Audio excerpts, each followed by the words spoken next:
In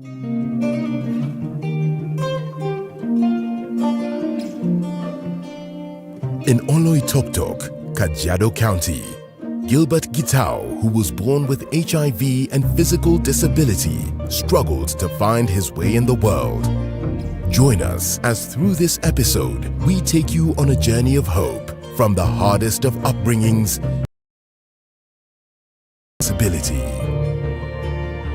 What you're about to see is a true story told by the real person and recreated by actors. This is Letters for Good.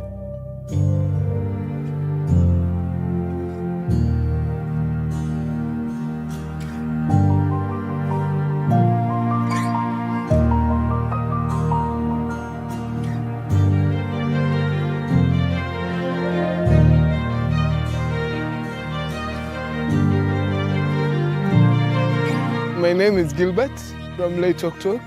I'm a young farmer, a businessman. I'm also a PH, physical handicraft. People tend to see like you can't do this, you can't do that. And what basically you do is prove them wrong. This disability, it has built my heart, built the courage and the persistence of going forward. The perspective of many, a disability is a minus, but to me, it's a plus. Morning. I myself am HIV positive. I was born with the status like that. After like 1 year, I really get sick. So nilikuwa mgonjwa, and I had leukemia, I had TB, I had typhoid, all those sort of things.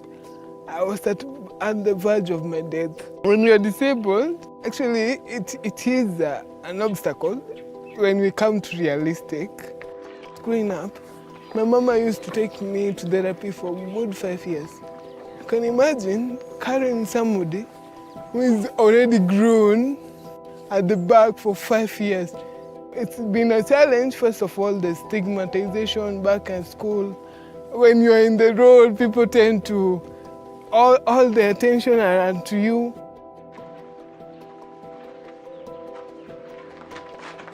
If it is playing, there's that speed and all that. It's really difficult, even moving from this place to another. So it was kind of challenging, but we still keep going. As Safaricom Foundation, our focus, particularly during this strategy period 2023 to 2026, is to support the young people to be gainfully employed. And the context is as follows. In this country, 75% of people are under the age of 35. So that clearly shows that we have a huge youth bulge. This is one of a kind friend, because many people tend to drift away because they see this guy will not benefit me in any way. But she did not see me that way. We met at first at this support group for people who are positive. They gather together and see like this journey, I'm not walking alone. So, niko na form ingine. Aise bana nakwambia sijakupatia form. Form kuna hii staff initowezesha. So wanapeana free courses. She's the one who informed me about Wezesha. And back then I had a very bad perspective on farm, because as you know, in the farm there's a lot of physical work, digging, plowing, all that without using the machines. The fact that 1 million young people get into the job market every year, and out of that, only about 100,000 get into formal employment. So we are working with partners to demonstrate that it is possible to go into farming, it is possible to make money, it is possible to have a livelihood that is sustainable, even in that environment. Now the thing is, it's not just about the djembe, it's not just about taking the djembe or getting into the farm, working manually. There are many opportunities, and this is exactly what Wezesha provided for the youth in technology. Capable of it, So it's really friendly to my disability. First of all, the knowledge of the incubator, it's them who gave me. And buying the incubator is quite a big amount of money.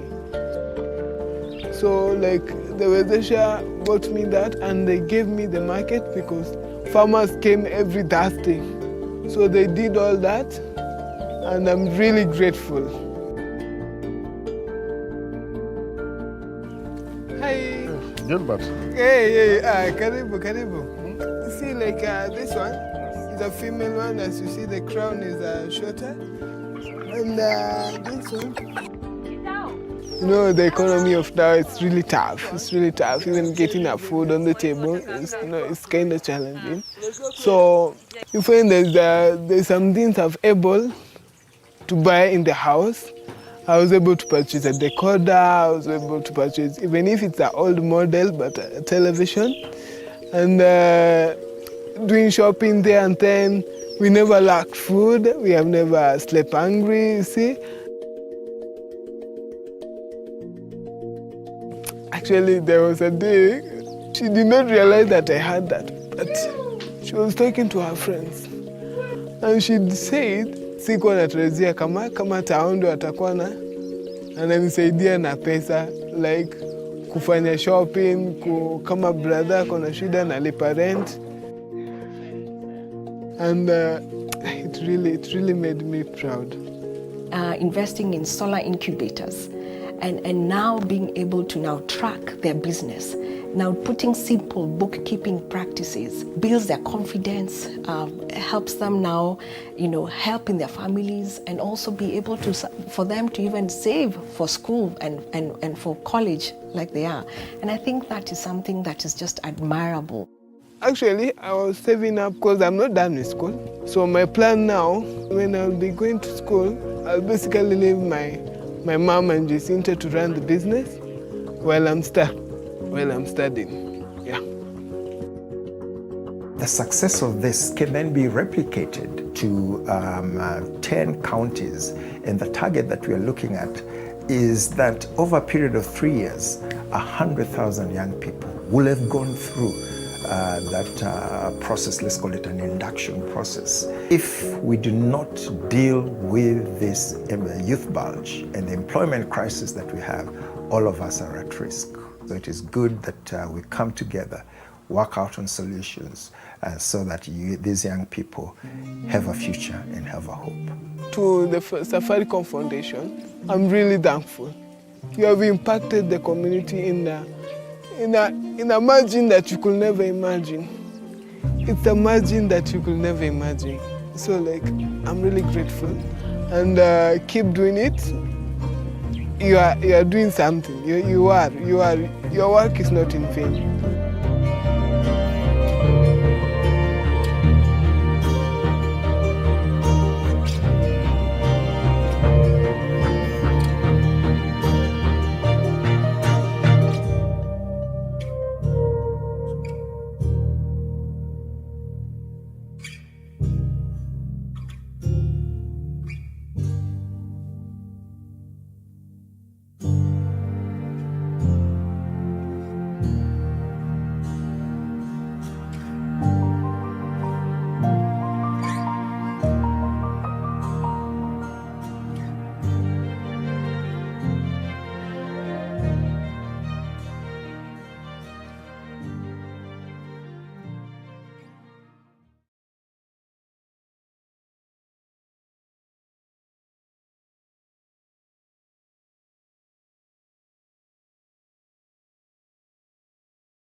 making a difference. We did not have water. Hatukuwa able to sterilize equipment. Many students didn't get the chance to interact with the computers. It takes a single idea, a single decision to do better, to be better.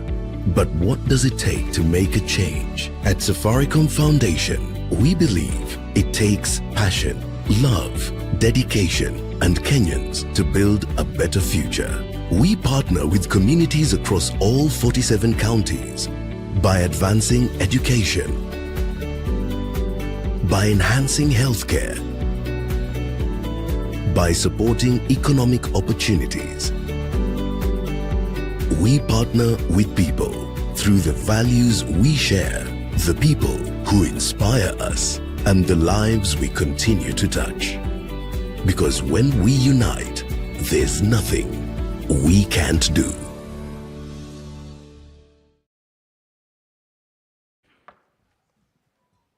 Good morning once again, Mombasa. Karibuni sana, and a warm welcome to each and every one of you. For the guys who are joining us online on YouTube and LinkedIn, Karibuni sana. We are live at Pride Day in Mombasa, and we are super excited to be going on this journey of Grow with Safaricom Business Mombasa edition. Are you guys excited in the room? Yes. Excited? Please tell them, those guys who are online. Mpo ama mpo. Ndio sasa.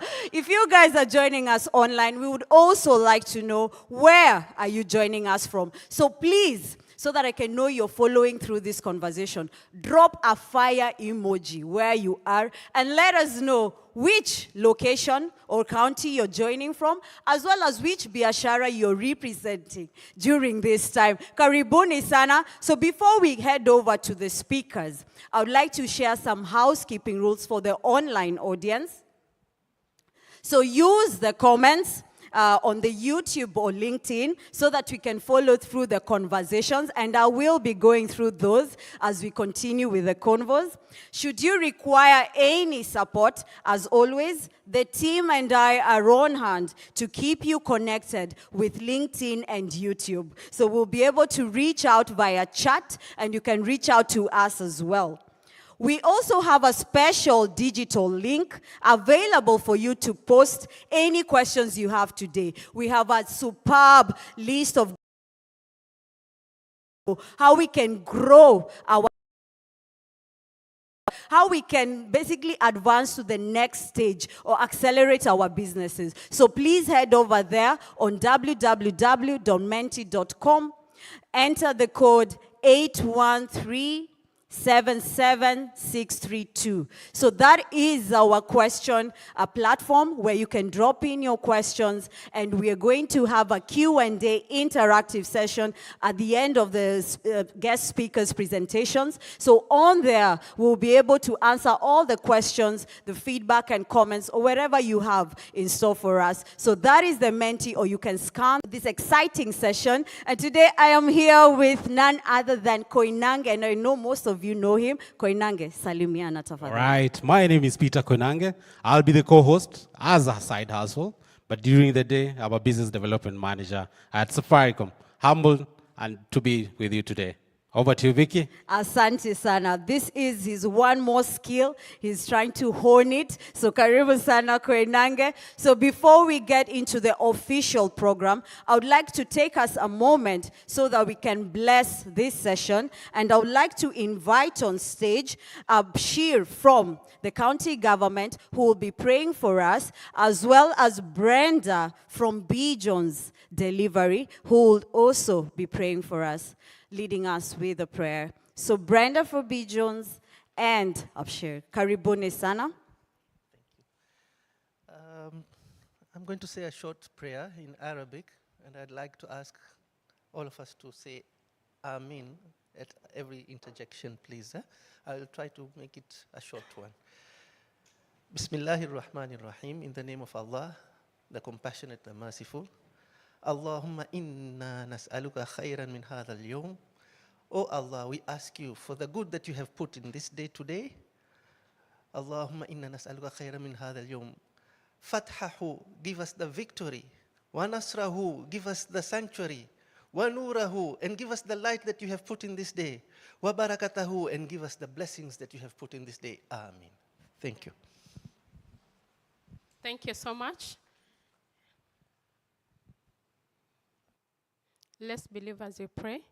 Heavenly Father, we come before you. We thank you, God, for this moment. We thank you, God, for the opportunity that you've given unto us today. We've gathered here with a reason and with a purpose. And Father, you promised us in the Bible that wherever 2 or 3 are gathered in your name, you're going to be in the midst of them. And Father, we pray for your security. We pray that may you open our mind, open our ears, our eyes, so that we may understand everything that you are going to learn from this meeting, God, Jehovah Father. It's an opportunity to interact. Help us to interact, King of Glory. Give us the heart to interact, to network, so that we may win more business. Father, as we sit in this place, my Father, we are praying for your peace, your love, and your care, King of Glory. For we praise you and we honor you, Lord. In Jesus' mighty name we pray, trusting and believing in your name. Amen.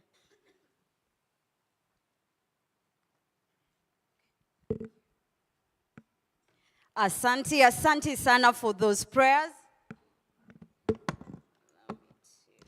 Asante sana. I want to give a shout out because I'm seeing our online customers that are actually joined on YouTube. Bumblebee Kamis, karibu sana to grow with Safaricom business. This is the Mombasa edition. Please let me know which business that you represent and what you do there. As well as Fatma Sasabu na kuona online. Karibuni sana, and I hope you're going to enjoy this session. All right.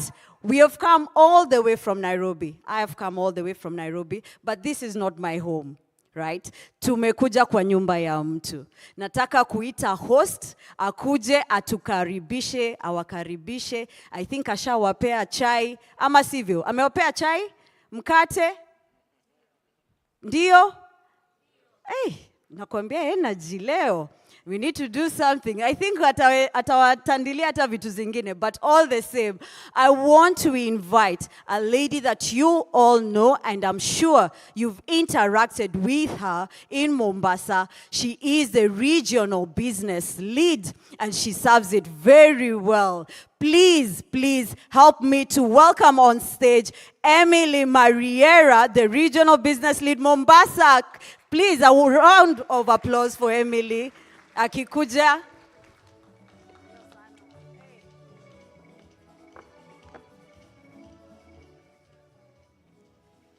So you had to do tarab for me. Here in Mombasa we say, mugeni njo, mwenyeji apone. Ladies and gentlemen, good morning. Hamjambo. Assalamu alaikum. A warm welcome once again to our Grow with Safaricom Business Coast Edition. We are thrilled to have you here today, and we thank you very much for making time to attend this event. We do not take your presence here for granted. So in the room and logged in virtually, we have presentations from different sectors. I've seen we have presentation from our shipping companies. We have clearing and forwarding, container freight services, transport, manufacturing, distributors, retailers, wholesalers, public institutions, and I've seen some counties as well. I've seen Lamu, Mombasa County, and we are expecting the rest to join us as we move on with the event. Also with us today, we are joined with our leadership team, Safaricom leadership team from Nairobi.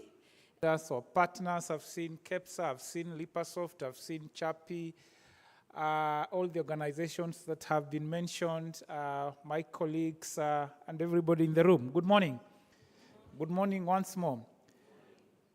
I stand here on behalf of our Chief Enterprise Business Officer, here, Kropat. She should be here.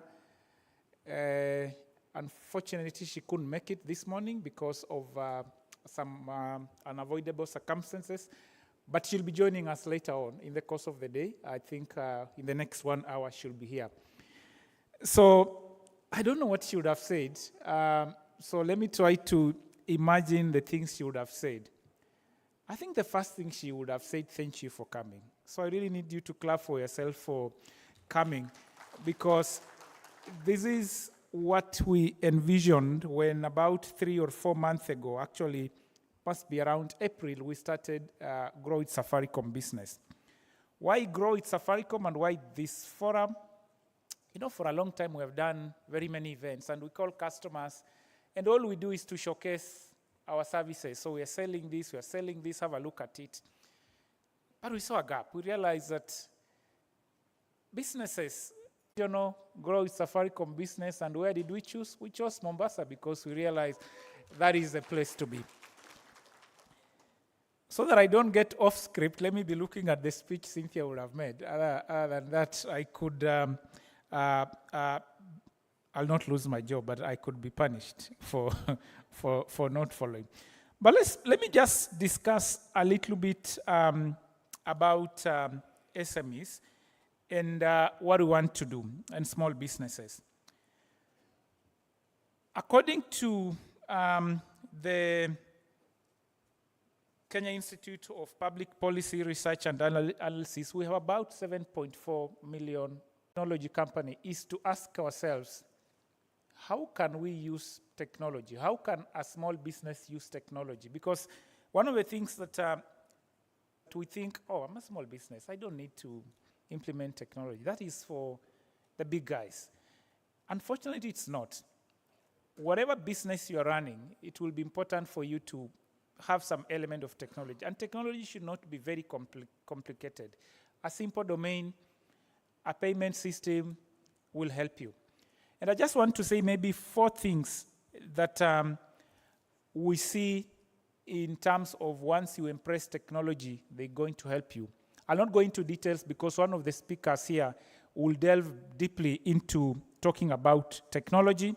But first of all, technology would help you access markets. I think when we talk today, our theme today, which is scaling your business, we are saying, yes, you are based in Mombasa, but that doesn't mean that your area of operation can only be Mombasa. You talk to customers across Kenya and across East Africa, and you can use technology. Your website, your social media will help you to be able to reach customers beyond Nairobi.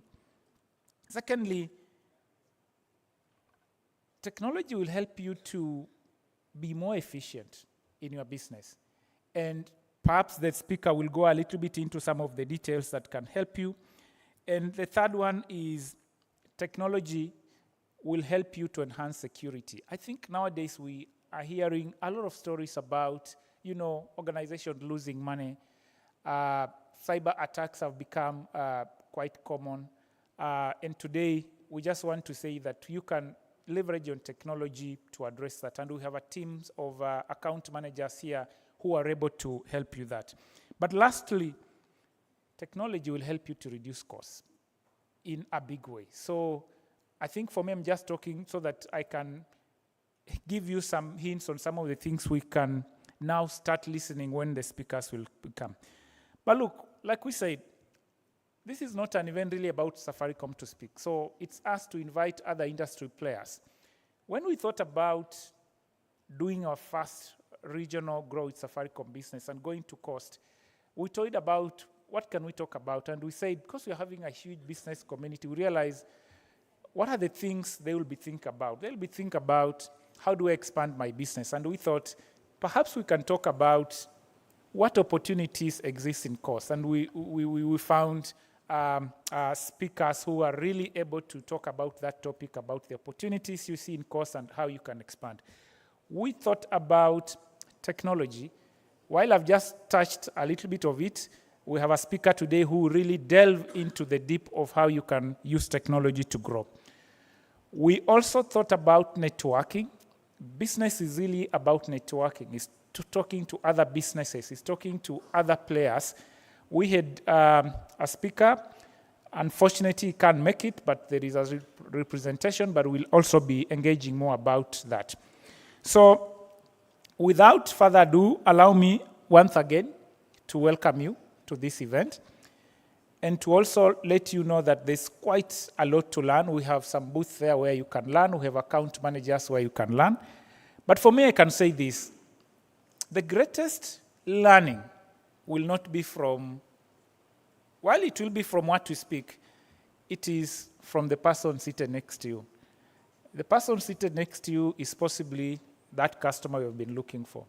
The person seated next to you is probably, could be your next supplier for that thing you've been looking for and you're not getting the right price.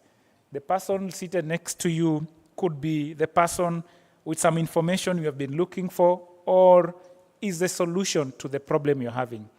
So today, I want to encourage you to network. I want to encourage you to actually, can you talk to the person next to you? Just find out what they're doing, because let me just give you 1 minute. Just find out what they do, what business are they involved in, how do they get to know this place, and let's just start this conversation. I'll give you 1 minute to know your neighbor. Just know your neighbor. What do they do? What brought them here? Are they based in Mombasa? What challenges do they have with their business? Okay, try to sell them something that you do, and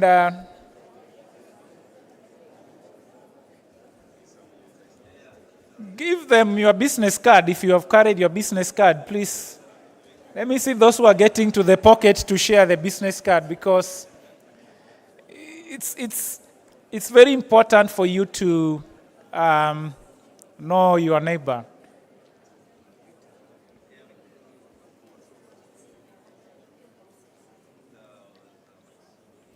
Thank you.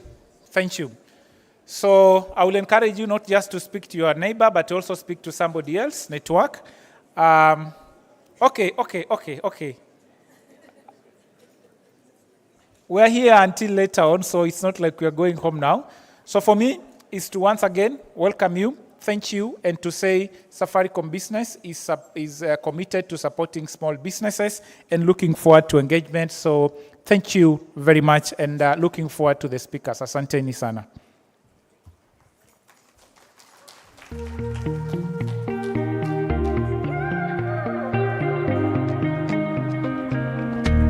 Thank you, Carter. The issue of indulging, I just had Vicky and one of the customer there who is a furniture maker. So Vicky, as a businesswoman, she has an Airbnb somewhere. So you can see the fruit of indulging. So Carter, I think we should give more time for them to interact. Yeah? Thank you very much, Carter. You've really articulated the vision of Safaricom, and the vision of Safaricom is to embedding customer first, to be a leading digital technology company by the year 2030. We can see the questions are coming in. Continue asking the question. You can see someone asking, what exactly is Grow with Safaricom? We'll dissect that in a few. Continue sending our questions. So I would love to introduce my second speaker. This is someone you know, very renowned, especially for Coast Region. He's a group director of operation in Kenya, leading inbound tour operation, Polsman and Tour Safari. He's also director of Kenya, leading all-inclusive beach resort, Baobab Beach and Resort, a director at Taita Hills Resort. He's also immediate past chair, Tourism Federation, the private sector umbrella association that looks for tourism across East Africa. He's also a president of Rotary Mombasa. He's a trainer and, of course, a public speaker. Ladies and gentlemen, allow me to introduce yourself, Mohamed Hersi.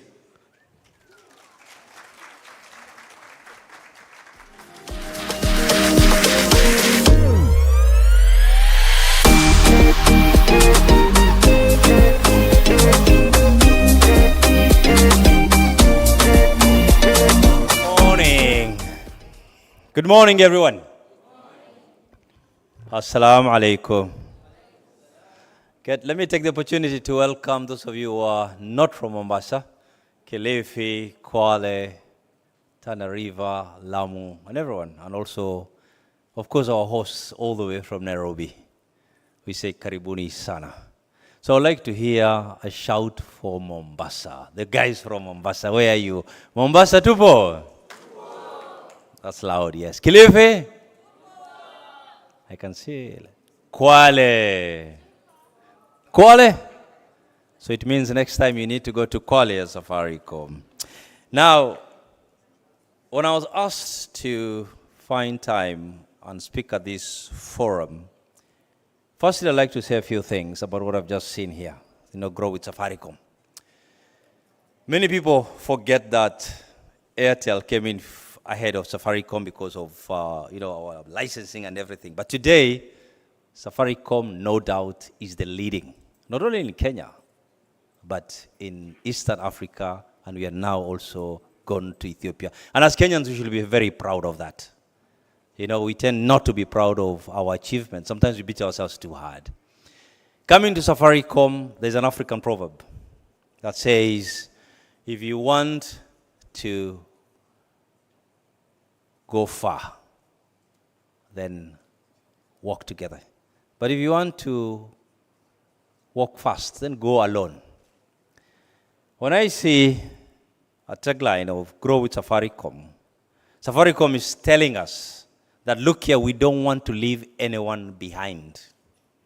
And globally it's been proven that SMEs and MSMEs make economies grow. And human beings don't want handouts. And let me say, African culture, we work very hard. Whether it's not, extremely harsh, especially for farmers, but they all go out there to work very hard. Hustling is real. So when I see Safaricom coming strongly and saying, you know what, we want to grow with you, we should all support them. And we embrace you. And we want to say, Asante Sana Safaricom. Applause for Safaricom team.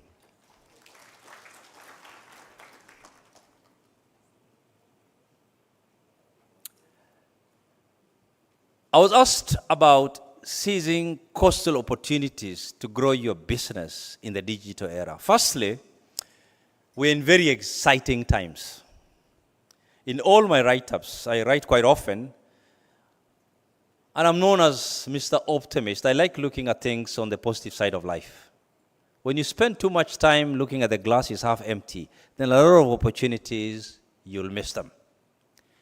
While I choose to be an optimist, at the same time, I'm also a realist. You have to point out the things that don't work. And frankly, in here, we're discussing a couple of things that don't work in the country. But Stephen Covey, my favorite author, will say there's a circle of concern and circle of influence. Circle of influence is what is in your control. And circle of concern is about the war in Ukraine and Russia. Can you and I do anything about it? Certainly no. But can you do something about how you operate your business, how you network? Coming to this event is part of that. Is that in your control? Yes, it is.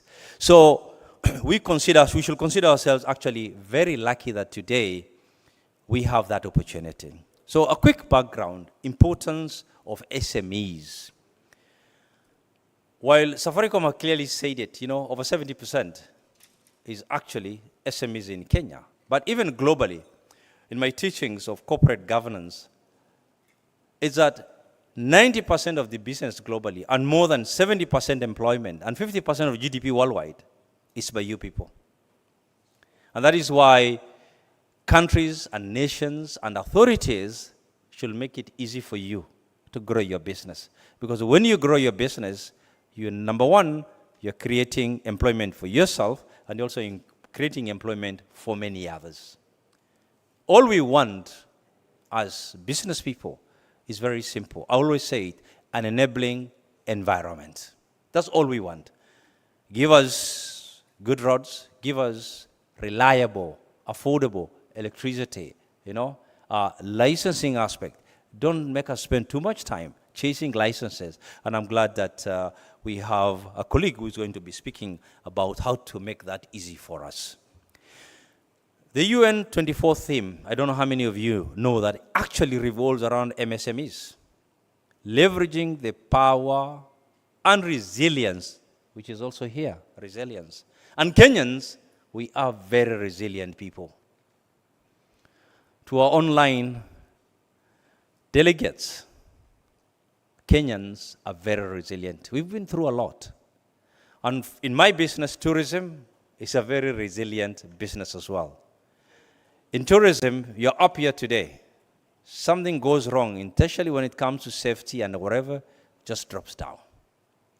We are normally the first to be affected and the last to recover. But tourism is also a big driver to the GDP. If you don't know, we are contributing 12.5% to the GDP. And almost 65% is from the Kenya coast. I was having a discussion yesterday with the team just to prepare for this. And I said, Kenya coast is far bigger than Mombasa. I don't know whether you know that Mombasa is hardly 280 square kilometers. You go past the bridge, you're already in Kilifi. While Tana River is the largest county at 38,000 square kilometers, which is far bigger than Rwanda, which is 26,000. So actually, you can have a republic of Tana River in terms of land. It's huge. So the opportunities, if we did things right, we should be able to achieve what we call SDGs by 2030. I recall when we were growing up, we were all promised water by year 2000. We hardly hear about it these days. But when I see private sector like Safaricom coming forward to say, you know what, let's grow together. Instead of lamenting, you're doing something about it and bringing everybody here. I think that's very, very good. And having moved from Nairobi, you're choosing Mombasa. That also gives me a lot of, gratitude that this is happening. This is Kenya. When you look at the counties, and you look at the counties at the coast, 6 counties, Tana River is almost touching, actually bordering Garissa all the way to Kitui. It's huge. And then, of course, you add Lamu. When the gentleman came here to talk about security, I was telling Franklin that he's really scaring the hell out of us, that we will have to stay in bed and not go out of our rooms. But I just want to assure you, the same safety precautions you will take in Nairobi is the same precautions you'll take in Mombasa, same precautions you'll take in, Kilifi and everywhere else. So I just want to tell you that tourism, we want to make sure that you spend money in the local community as well. Local community is what? Is the same as you guys. You own restaurants, you own pubs, you own vacation rentals. You're in many places. You own transport. You own many things. If we hold people in our hotels, then it means that dollar and that shilling from Nairobi will not be able to expand what? Further afield. And tourism is the easiest vehicle to create employment, especially for young men and women. As an SME, think big, but start small. All these multinationals that you see were nowhere just the other day. Google, 2 young men started, it's a startup. Apple, same story. People are creative. Look at Safaricom. 20 years ago, it was nowhere. And today, Safaricom is part and parcel of our economic DNA. The moment M-Pesa goes down or there is a problem, the whole country is a standstill. So are you. You can also do the same with the organizations that you lead. So small opportunities are often beginning of what? Great achievements. I'm in tourism with a tour operation company, in hotel business. But at the end of the day, when you see an opportunity, a lot of people talk about opportunity and luck. When you've made it in whatever that you do, a lot of people will say so-and-so is lucky.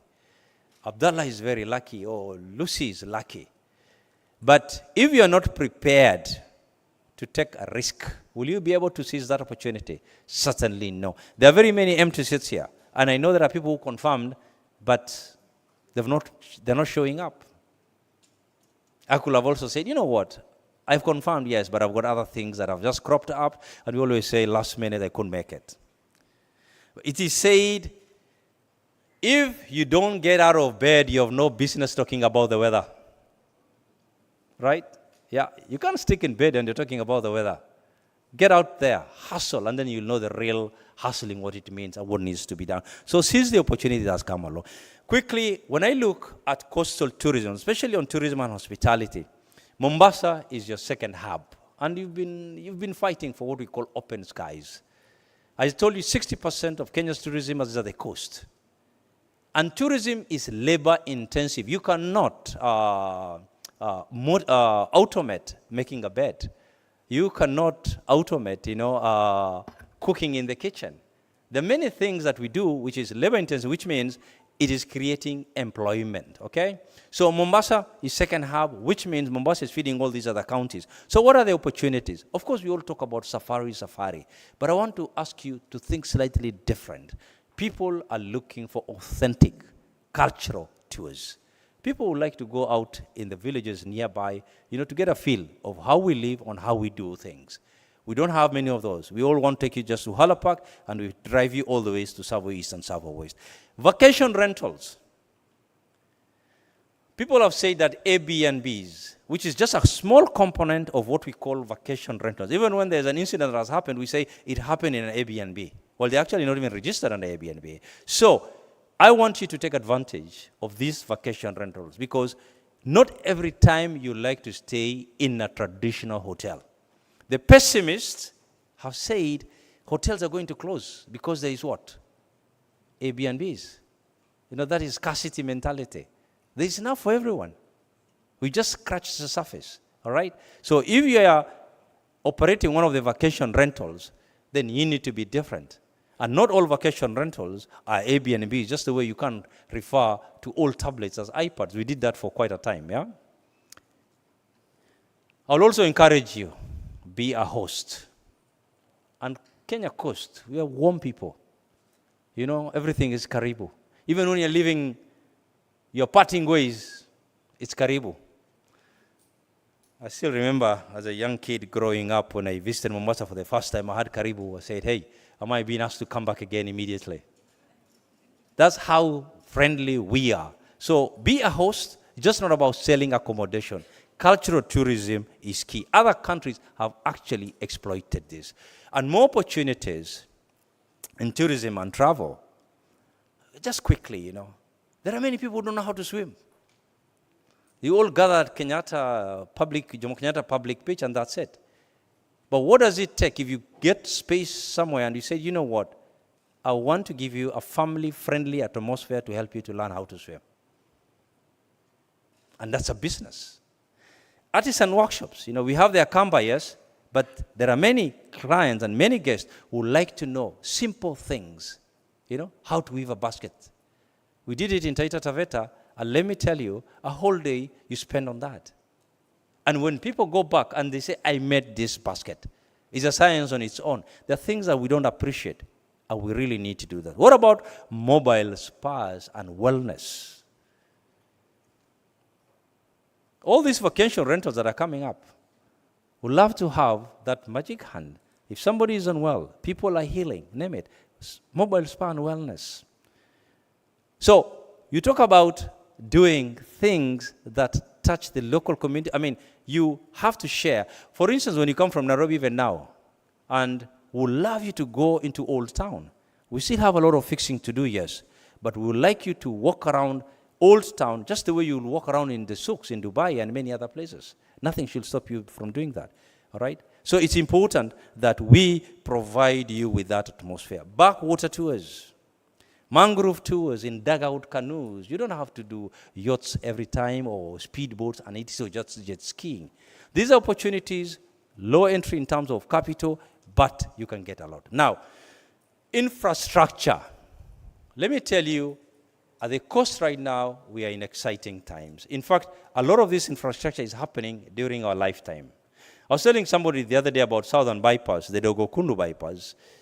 There are people who've been fighting for this for the last 30 years, and some of them are not with us today. But look at that bridge. How many of you have used the bypass? I see very few hands up. The team from Nairobi create time.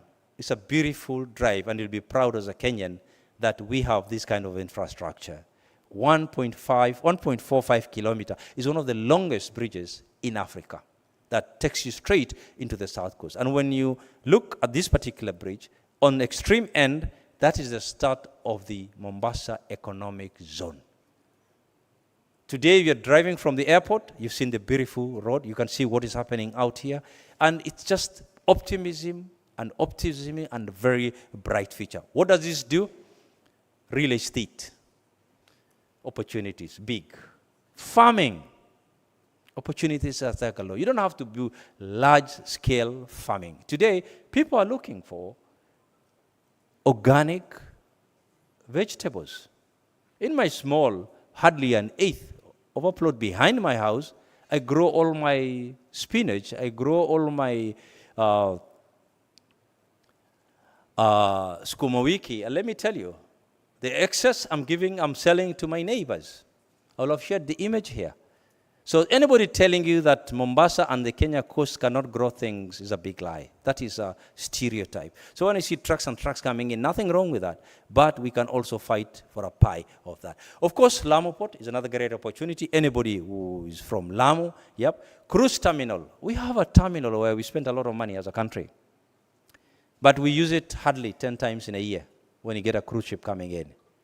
Okay, it's big capital, but we are pushing government to open up and get exactly like what Dar es Salaam to Zanzibar are doing, with the proper ferries that ferry you, not like what we have, with a quick one, but a proper, water transport that takes you from here. It can even take you to Zanzibar, and we have tours between, and we used to have it anyway. 20 years ago, 15, 20 years ago, we used to do it, and there's no reason why we cannot do. I won't dwell on ICT and technology because Safaricom is the home, and we have the gurus here, but website and app development is a big challenge.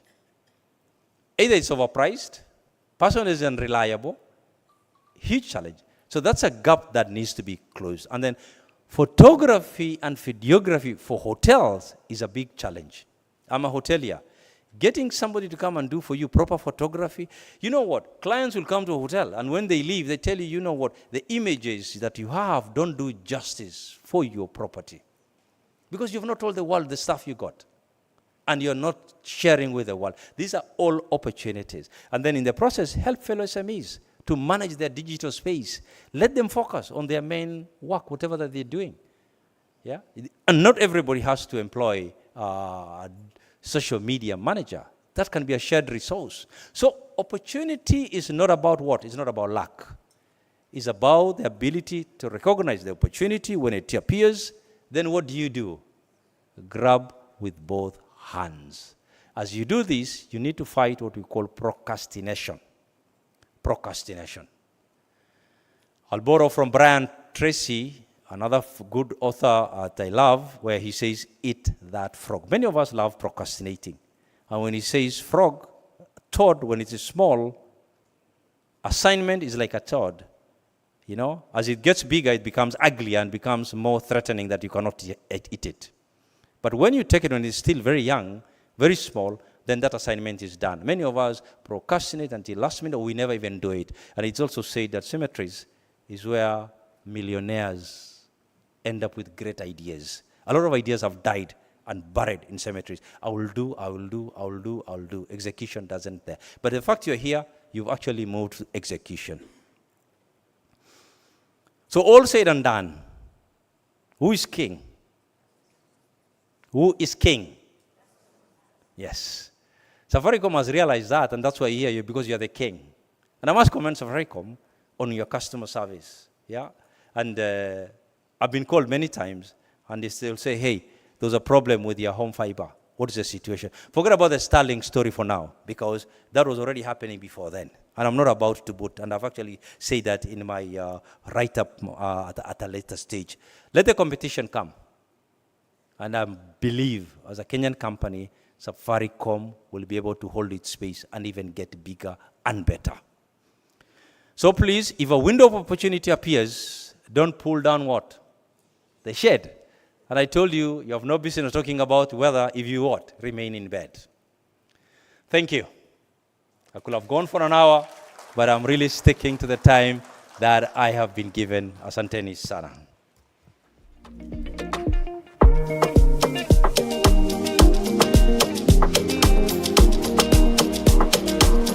Wow, what a piece. I know you'll have question for him, so we'll have Q&A session just after our third speaker. So hold your horses. You'll ask the questions. So as Safaricom, what are we doing in this initiative of growing business? So we want to dissect that. If you look back, there's a screen on the other end. You don't need to look back. You can check on the two screen. I have my co-host on the other end who will take us through what is Safaricom doing exactly. And this space is in technology and ICT. What are we doing? And also we want to recognize our partners. So we have Lipasport. They have a booth on the back end. And then we have Chari, Zoho, and Kepsa as well. All right. My co-host, what do we have there? Yes, asante sana Koinange and Mohammed Hassi. I loved every piece you were speaking of. By the way, you guys don't have to look back. You can look straight ahead at the screens and you'll be able to see me live as we speak about the Grow initiative with Safaricom Business. So Koinange, you had mentioned you overheard a conversation I was having with Richard, who's one of our customers in this session, and he supplies furniture in Changamwe. And I was actually telling him, I have an Airbnb, so I fall in the brackets of the vacation homes that Hasi has said there's enough opportunities and there's enough grass for everybody. So I do have an Airbnb right here in Kilifi. And I remember when I started that biashara, I told myself, I want something that will be simple, but I also want something that I'll be able to manage wherever I am. It doesn't matter where I am, whether it's in county or at that particular business. So I started with two things. I bought a kabambe, just like any Kenyan fashion hustler. Nilianza biashara nikanunua kabambe so that I can be able to differentiate my personal business from my Safaricom business that I do. So I bought a kabambe with a post-pay line so that I can be able to communicate with the caretaker who's at the vacation rental home that we have, as well as a Lipa na M-Pesa. M-Pesa right now, you can't do without it. M-Pesa, it's even a tagline as it is. So I had an M-Pesa, I had a line, I was set. And here with us, I have Frank here. He's displaying some awesome Business Connect post-pay plans that you guys can consume. Because like Harsi even mentioned, it's about starting small. What resources do you have so that you can kickstart that biashara? I hear if you want to start a biashara, you're absolutely mad. It's crazy.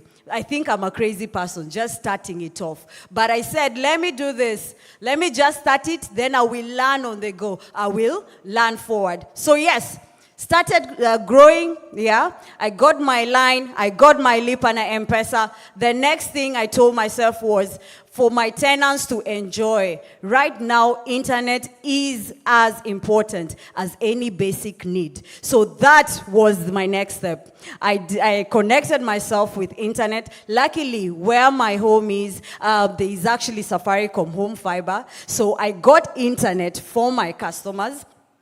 And they're able to browse.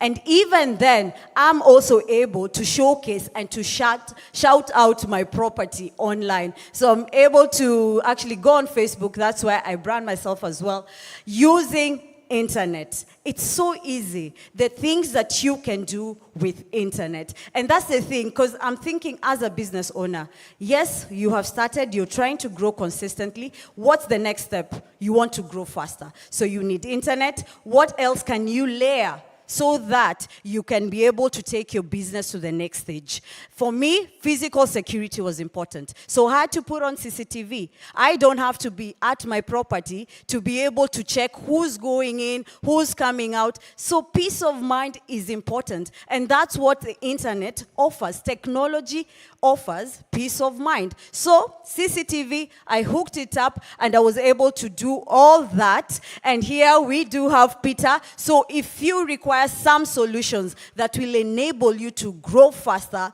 and think about, okay, so you have your internet, what else? You need to store that data. You need to keep customer records. You need a cloud solution. All these solutions, Safaricom Business can be able to empower you and to enable you. So for me, I'm still a small medium. Bado sijafika mahali nasika kufika, but I have an ambition. So when I think about what efficiencies, what processes should I enable so that I can be able to grow and accelerate to the next stage, right? So I'm hoping soon I'll be able to own the building. And owning a building comes with what? More customers. More customers, anyone of here who owns a property, it means that you need to start managing utilities.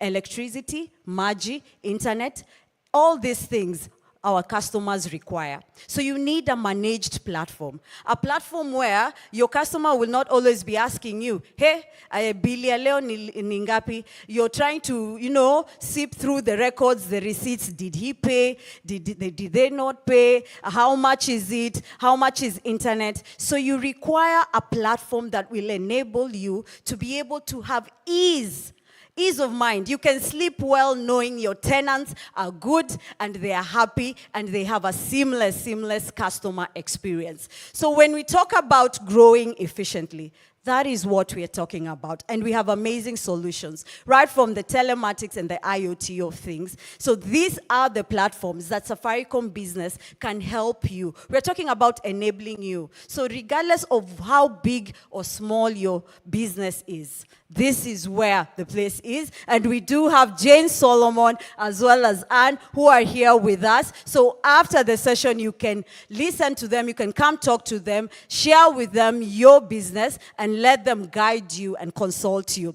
So as I look towards the future on sustainability, I have my small business. I'm hoping to grow it into a building and other homes. Many of us here, like my friend there, Richard, who has a furniture business. The next question becomes, how do you want to scale it? Right from Mombasa.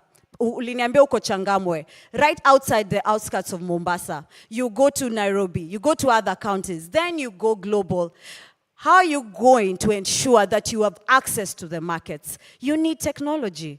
There's so much technology can do for you. And that is why, even as you think of technology, security is important for you, so that you can be able to ensure there's physical, you've actually enabled your environment, you've checking and ensuring that there are no threats from a people perspective, processes perspective, all these things as a business owner you need to think about. So growing sustainably is very important. And I do have Rose here who can speak with you on how you can scale and ensure that you have access to the markets, access to your customers. Your customers can comfortably look for you and even come for your services and products wherever they are, even at a global scale. So this is all about grow. And that is what we are all about, right? And Koinange, I hope you are following these conversations because I know you also have a biashara there. Yes. And of course,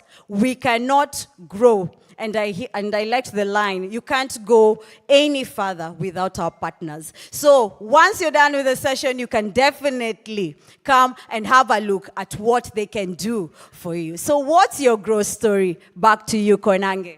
Thank you, Vicky. A round of applause for Vicky. That's what you're doing at Safaricom. And we'll continue sharing more on what exactly we're doing. You can pass by at our booth. We have experts, we have solution architects. They'll take you through on what exactly we're doing just to speed up this initiative. Now, so we'll go to our third speaker. Now, who is this? So he's fondly known as Chief Entrepreneur Chief Entrepreneur in East Africa. He has 15 years constantly involved in policy development and championing on better SME growth in environment. He's a co-founder and CEO of Sandbox International, an innovative one-stop shop for professional services and only one of its kind globally, offering 32 non-competing services like legal, marketing, HR, accounting to entrepreneurs. Sandbox International has offices in Atlanta, Georgia, in the US, Addis Ababa, Ethiopia, and Nairobi, with a few others coming up in South Africa and in Uganda. He is an international acclaimed coach and a public speaker who is passionate about Africa and seeing its people achieve greatness that inherits them while enabling them to have a global influence in business and education and life. Ladies and gentlemen, allow me to welcome Jora Mwinamo on stage. Karibu sana.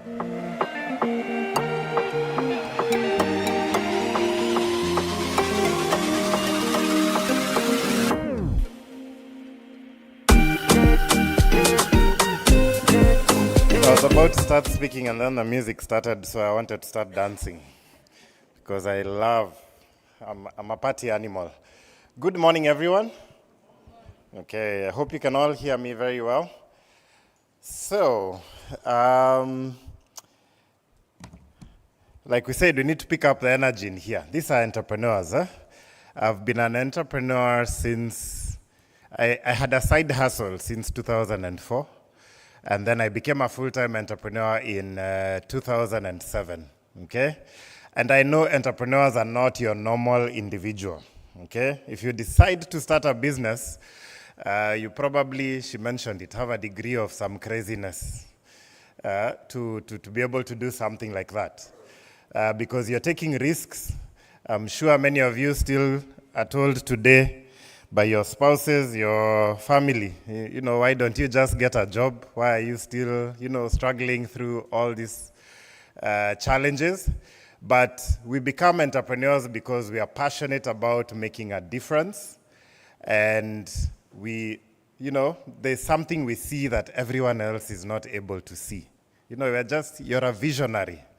You sit, Mohammed has just shared so many opportunities and the challenges that they are having here in Mombasa. I hope somebody in the audience is already setting up a world-class videography and photography company to resolve the issue that he was mentioning here. I'll tell you something interesting about entrepreneurs. Or people who are entrepreneurial, because some of us work in large organizations, but we are still very entrepreneurial. We honestly don't understand why people don't have jobs. Okay? And I know it's a very controversial thing to say, and it could almost seem, but it's true. I see so much opportunity every day that I cannot even capture because the business I'm already running already takes up almost, all my time. But everywhere I look, I see opportunities. And I can't understand why, one, people say they can't get jobs. Two, I don't see why they say they cannot set up businesses to capture that opportunity. And I will qualify it so that you don't say I am being proud. And I always like to start with my story so that by the end you know why I am claiming all these things, that they're not just from the air. You can be a bit conceited and tell people things when you don't do them practically. But I'm going to tell you my story, then you will understand why I'm telling you I don't understand why people don't have jobs in Kenya. So, I started a company. Today, Sandbox is the second company that I'm running. The first one is still running. I sit on the board. I attend board meetings, but I am not active in the company. I still get dividend checks at the end of the year. And somebody else is running the business completely, my co-director. So when I tell you that it's possible to set up a business, run it, and not have to be active every day, it's not theory, I have done it practically. And so the first business that I set up is called Wild International. It's what you can see on screen. It has been operating from 2004. We started out as a training company, actually a youth leadership training company. I think we were way ahead of our time. We hardly made any money then with my co-founder, but we struggled on. And as the business grew, we started to get requests from companies for our training services. And so we realized maybe we were looking down upon ourselves, and we could actually, because we thought we were young, maybe we cannot train grown-ups. But we realized along the way, because one of our clients asked us if we could train their staff. We did the training, and they rated it the best training they had ever attended. So we realized, oh, we can do a lot more than we actually thought we could. And so we rebranded. So when you see that WYLDE, it's because it meant World Youth Leadership Development. That was the acronym. We had started out as a youth leadership development company. But at the point at which large companies started asking us to train them, we dropped the youth branding and we kept the name, because we did a bit of a survey and people said they loved the name, so they said don't change it. So we kept it. And we started to train corporate organizations. We started to get deals from large organizations. I remember we did work for people like Libya. We did work for people like the Kenyatta Hospital. I remember we did work for quite a number of corporates here and there. And the company grew. And I remember when we got our first check for 1 million shillings, we were very excited. We took a picture. I wish we had framed it and kept it somewhere. But the business took off, and we started to get referrals to other corporates, and it kept growing. And then in 2009, something interesting happened. Between 2008 and actually just after post-election, 2007, and you know, there's a history where in every election year, our business tends to take an inflection point as we think about, re-strategizing. We started to face challenges there's a regulator called National Industrial Training Authority. And there's this certain certification you're supposed to get, and corporates like it because they pay a certain training levy, so they get a refund, and we didn't have that certification as we were growing. So our business started to shrink. Because we could not get work with many corporates in Nairobi because we didn't have that certification at the time. We would invite them, they're supposed to come and do a check in your office, and there are certain things you're supposed to tick having them in place. I always say we suspect there was something else going on which we were not willing to play ball with. And so it took us a very long time to get that certification. And so as our business started dwindling, we started to ask questions around, okay, if things continue like this, we're going to shut down. But are there other areas of intervention that we can give as a business as we wait to get this certification so that we can continue with the business we're doing? Point to note, sometimes challenges open you up to new opportunities. So don't always see challenges as something negative. Because when you go through that difficult time and you're forced to re-strategize, it might actually open you up to a new opportunity, which is what happens to us.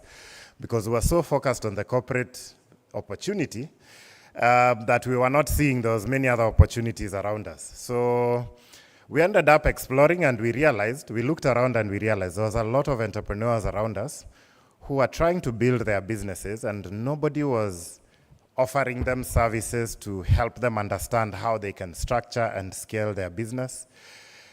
And so we started a division that would do consulting, strategy consulting for our clients. And then we realized that the big, the people who do strategy consulting are companies like McKinsey, there are those global companies and people like PwC and KPMG. You might have heard about these names. But there was nobody doing this for small businesses. There's even until today. Can you think of a brand that offers those services for SMEs? No. Our secret is that's a space we hope to conquer. We hope to become the big four for SMEs across the board. And I'm sure there's nothing like that in Mombasa. So I'm sure when I come here, there's a lot to conquer. So we began to offer those services to entrepreneurs. We realized we needed to do it in a different format. So at one point, we created a product where entrepreneurs would come for training for 1 day in a month, because we realized entrepreneurs, they make money, but they don't have a lot of it stocked up like big companies. So they can afford a small amount every month, but they cannot afford a big amount as a one-off. So we said, why don't we break down this process so that they come once a month, we take them through training of something, they understand a certain aspect of their business, they go and implement what they've learned, and then they come back the next month, and they pay every month they come. So we launched that program in 2010. And we used to charge 3,000 shillings per day. So we advertised to our friends and said, we are launching this program, and 20 people signed up for the first one. So that's, roughly 60K per month. In fact, there was food costs there, so we're hardly making anything from that 3,000. But we started, we did class 1, we did class 2. By class 3, our phones were ringing off the hook because these 20 people were telling all their friends there, these classes we are attending, and they're teaching us so much about how to build a business. So we advertised the second one for 5,000 because we said we are hardly making anything. So we pushed it up to 5,000 a month. 40 people signed up. How much is that in a month? 200K, yeah? Are you doing the math? So 200 plus 60, 260. So we looked and realized, here we were chasing corporate business and everything, and here is a group of people that are looking for this service. Because I'm telling you, when we advertised, 40 people signed up, we're doing 2 classes parallel, plus the other one was going on. And we realized, maybe we are onto something here. This, these small monies people look down upon sometimes are the difference to making a company grow. So anyway, at that point, we decided we are going to double down and focus on this particular program. Long story short, this program ran until 2019. We launched a new business model in 2020. By the time we finalized, we had trained 700 entrepreneurs in Nairobi and environs, okay? And by the time we were retiring the program, we used to charge 25,000 shillings a month, and people would still sign up, okay? So it meant the demand was there. Are you beginning to understand why I don't understand why people don't have jobs in this country? So sometimes we just need to be innovative about the kind of products and services and opportunities that we look at. And so anyway, long story short, let me finish that story. So people kept signing up. Over time, some of them would go back and tell their bank manager, or their bank manager would realize something is changing because they're like, what's helping your business, become better structured and grow?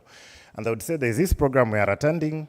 These are the guys who do it. So the big institutions began to call us and ask us to do what we do individually, but for their business clubs and, the different types of engagements they had for SMEs. So a corporate side to the business was born. And, we've done work for people like ABSA, NCBA, and all these people who have business clubs. But then I think another big break came in about 2017 when Meta, known as Facebook locally or WhatsApp, came and contracted us to do a program where we train people in digital marketing countrywide, and I think we've trained 20,000 to date. So slowly by slowly, you can see how something that began as a very small opportunity went growing and has over time become a big business that is even contracting big and foreign brands. You'd find some of our clients, because we've worked also with quite a number of NGO clients, and I'll show you the list after this, would do some work with us in Nairobi. They would like what we're doing. Then they would say, can we do it countrywide? They would like what we're doing. Then they would say, because they are the regional office, they would ask, can we do it in Uganda, Tanzania, maybe Zambia, and other places. So our business ended up going regional because of client requests, because we were doing such a good job on a small scale. Then they would ask if we can do it on a larger scale.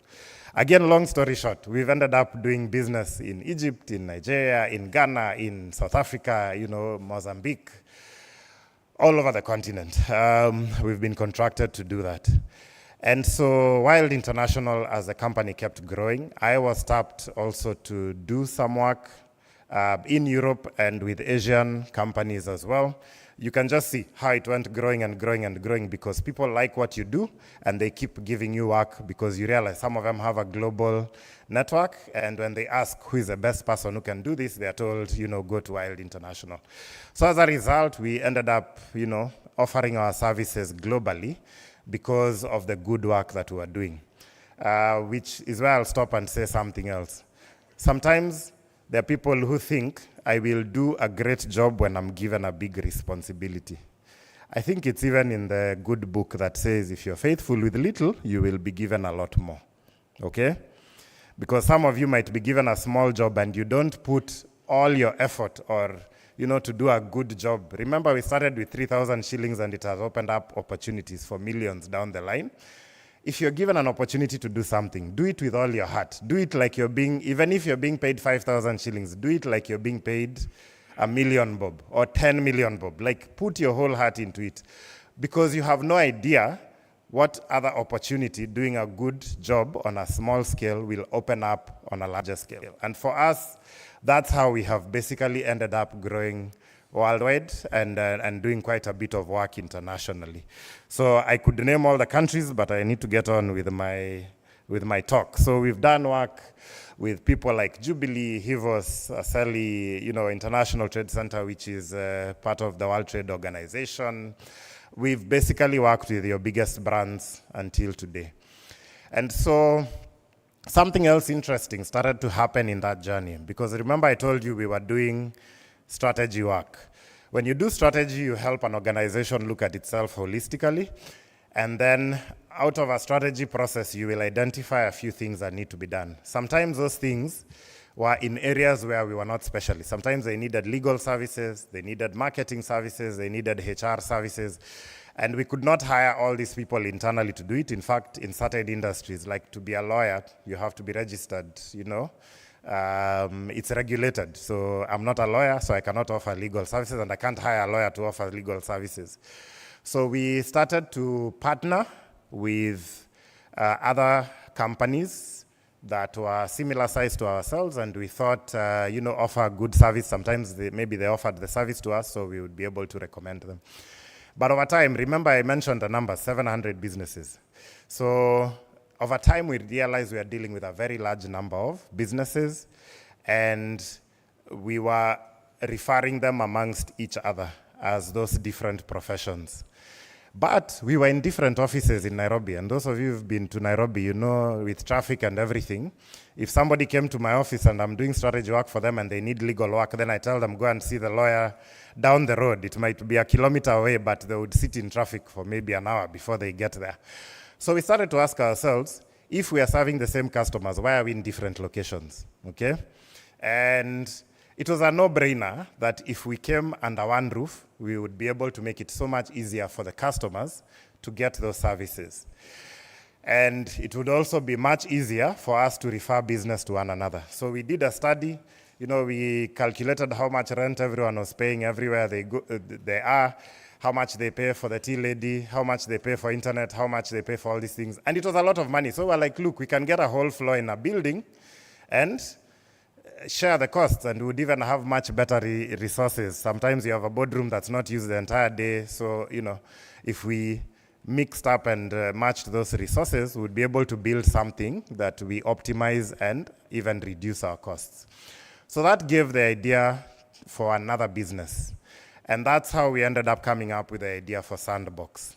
Because we said, can we bring all these people under one roof? At some point, we realized we can't continue with the same brand Wild International, because Wild International would actually be one of the companies alongside the other companies. So we were brave, and we built a new brand. We were fortunate to come across an organization where we raised about 50 million shillings to set up the space. And if you come to Nairobi, we are just behind the center. So what you're seeing on screen is a whole center. We have meeting rooms, we have co-working space, we have training rooms, we have coaching spaces, we have some individual offices for some of the professionals who need it. And we brought all these companies under one roof, okay? We launched this business in 2020.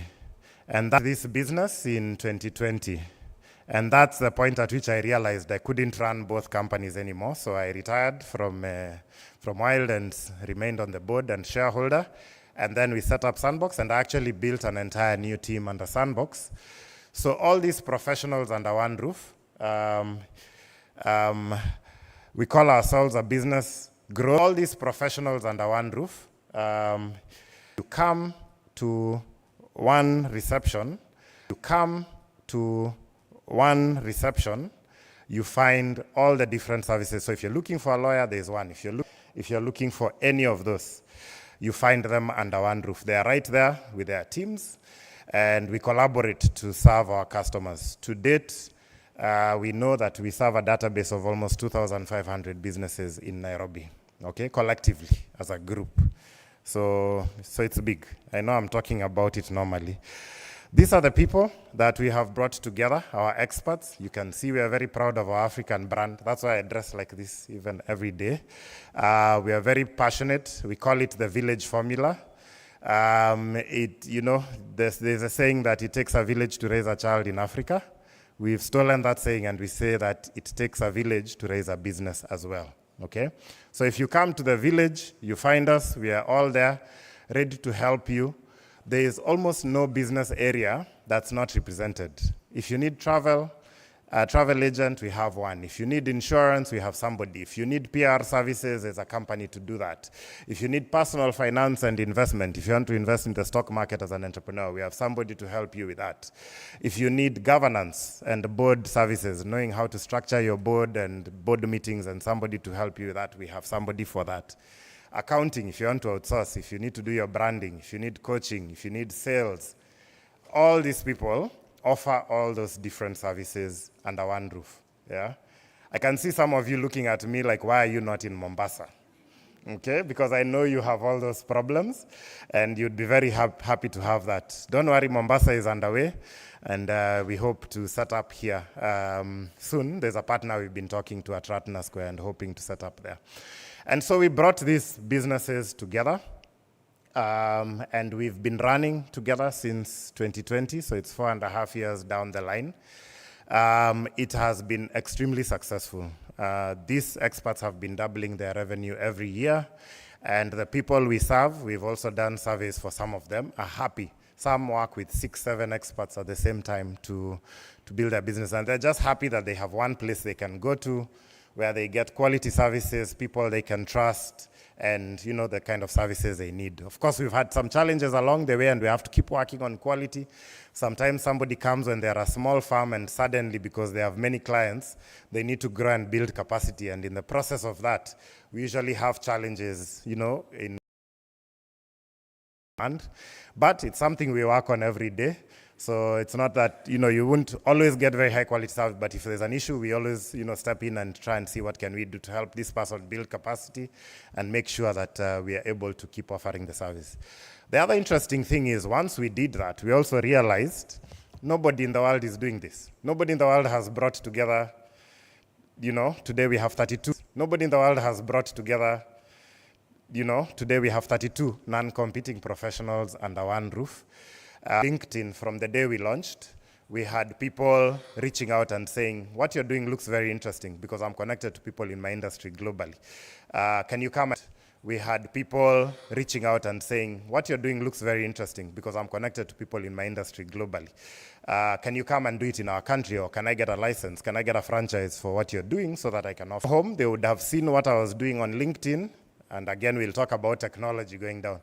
Then they would come to visit, and they're like, what do you do here? When I finish explaining to them, they're like, I have a business in the US. I wish I had this back in the US. It would make my life very easier. Then I'd realize what I'm offering in Kenya is not there in the US. It's not there in Germany. It's not there anywhere around the world. And so we realized that the opportunity we had created is actually global. Okay? So again, sometimes you could just be doing something small here and you think, it's not interesting, but in actual sense, the problem you're solving here is an international problem again. Are you again starting to realize why people, should not be not having jobs? There's so much opportunity because again, many of us are just constrained to, your local area. Maybe you're from Mtwapa or something, and you just think the biggest business I can do is just here in Mtwapa. You're not thinking Mombasa, you're not thinking Coast, you're not thinking Kenya, you're not thinking Africa, you're not thinking the rest of the world. There's so much opportunity out there, okay? But when we limit ourselves to just our locality, we miss out on so many opportunities that are out there. So we've worked with the biggest brands. You can see we're here with Safaricom. They're amongst some of the biggest brands in Kenya. So even with Sandbox, we've done many projects with some of the biggest brands. We're running extremely big projects. Today there's a project we are running with MasterCard Foundation. We'll actually be setting up. That's why I said Mombasa will also be coming up. We're doing a project in 6 counties. But we haven't stopped there. There are many things I could say about Sandbox, but my talk today is not about, so this is just background so that you understand the context of what I'm going to be talking about when it comes to technology.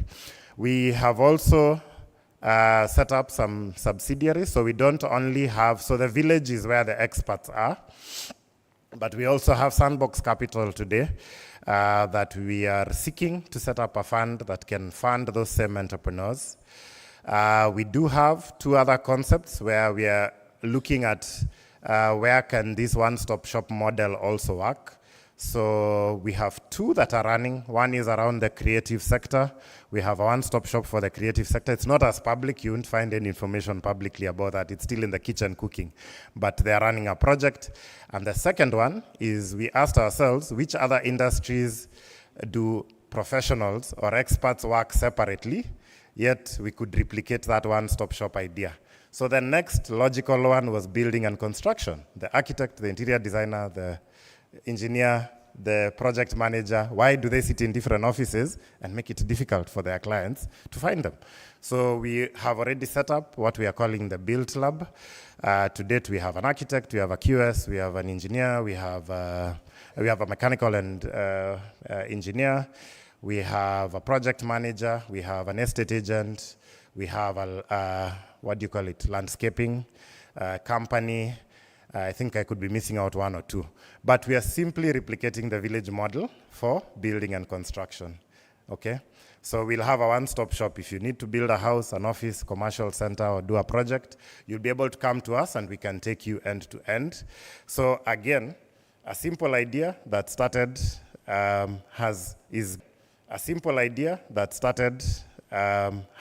is gaining legs, and that's a second subsidiary. A potential box group is growing. Recently, I now join a lot of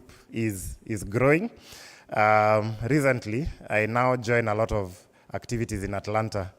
And I was in one of the webinars. They have this group called Atlanta Black Chamber that does a Tuesday event. So I joined that so that I just learn more about a Built Lab in Atlanta. So these opportunities are not just Kenya-centric. I'm sure I can also do one here in Mombasa. In Atlanta. So these opportunities are not just Kenya-centric. I'm sure I can also do one here in Mombasa. Again, you can see how big that to run grant projects and impact projects. And that's And that is the Sandbox group. And we are planning to do those in all the different locations. So I need to update this slide because the last time when I did this in Nairobi, our Atlanta office was not up and running. We launched it on July 12th. It's up and running now. We have 11 experts. I had hoped to put a picture here, but I forgot. But now the village is growing there, and they serve local Atlanta businesses. It's not anything to do with diaspora, and I mean, the opportunities has come up as far as that is concerned. But like I said, the same problem we have is there. So we deal with small businesses in Atlanta as well. We have an event coming up in October with Bank of America and Atlanta Black Chamber and the Rice Center. We have about 6 partners there. It's very interesting that now I get referrals. 2 very interesting things happened. At one point, because we get a lot of visitors coming to benchmark on our hub. So one time we had the Sky team, because KQ is a client here. So Sky team was visiting KQ, and KQ said, you must visit this hub. So they came, and it was the innovation hub for Sky team. One of the biggest partners of Sky team is Delta Airlines. Where is Delta Airlines headquarters? It's in Atlanta. So, well, now we have a meeting with them tomorrow, actually. We were introduced to Delta Airlines Innovation Hub from Kenya. Another person, another compatriot, a company we deal with here is Microsoft. So I'm talking to my Microsoft colleague, and she's like, actually, we have a startup hub in Atlanta. So I got introduced back to Atlanta from somebody here in Nairobi. So it's very interesting, the kind of opportunities that can open up when you begin to scale your business, okay? And those kind of things have happened. So Atlanta is up and running. In the pipeline is, like I mentioned, Ethiopia, Uganda, Ireland is also in the pipeline, and South Africa as well, in Cape Town and Joburg. And that is the network that we shall be building. So when talk about scaling businesses and opportunity, it's there. I've done it practically. I am doing it today as we speak. We meet with our Atlanta team every Tuesday at 4 because it's morning for them. So that's when we do our weekly call meetings. I know my life will get very chaotic as all these other offices come up, but we'll figure out a way of just keeping track. And so technology has been a central part of making everything that we've done to date happen. And so that's why I wanted to talk to you about how can we use technology to expand our businesses to tap into those kinds of opportunities that I was talking about. Because there's many of you here doing things that could potentially grow and scale beyond what it is that we are doing here today. But I wanted to caution at the beginning, there's no amount of technology that will turn a badly run business into a good business. You first need to be running a good business. If you're inefficient, if you don't keep time, if you don't deliver on time and all those sorts of things, technology is not going to help you, okay? Technology will only amplify what you're already doing well. But technology will also amplify things that you're doing badly. If you serve a customer badly today, what do? They go on social media and say, never work with this person.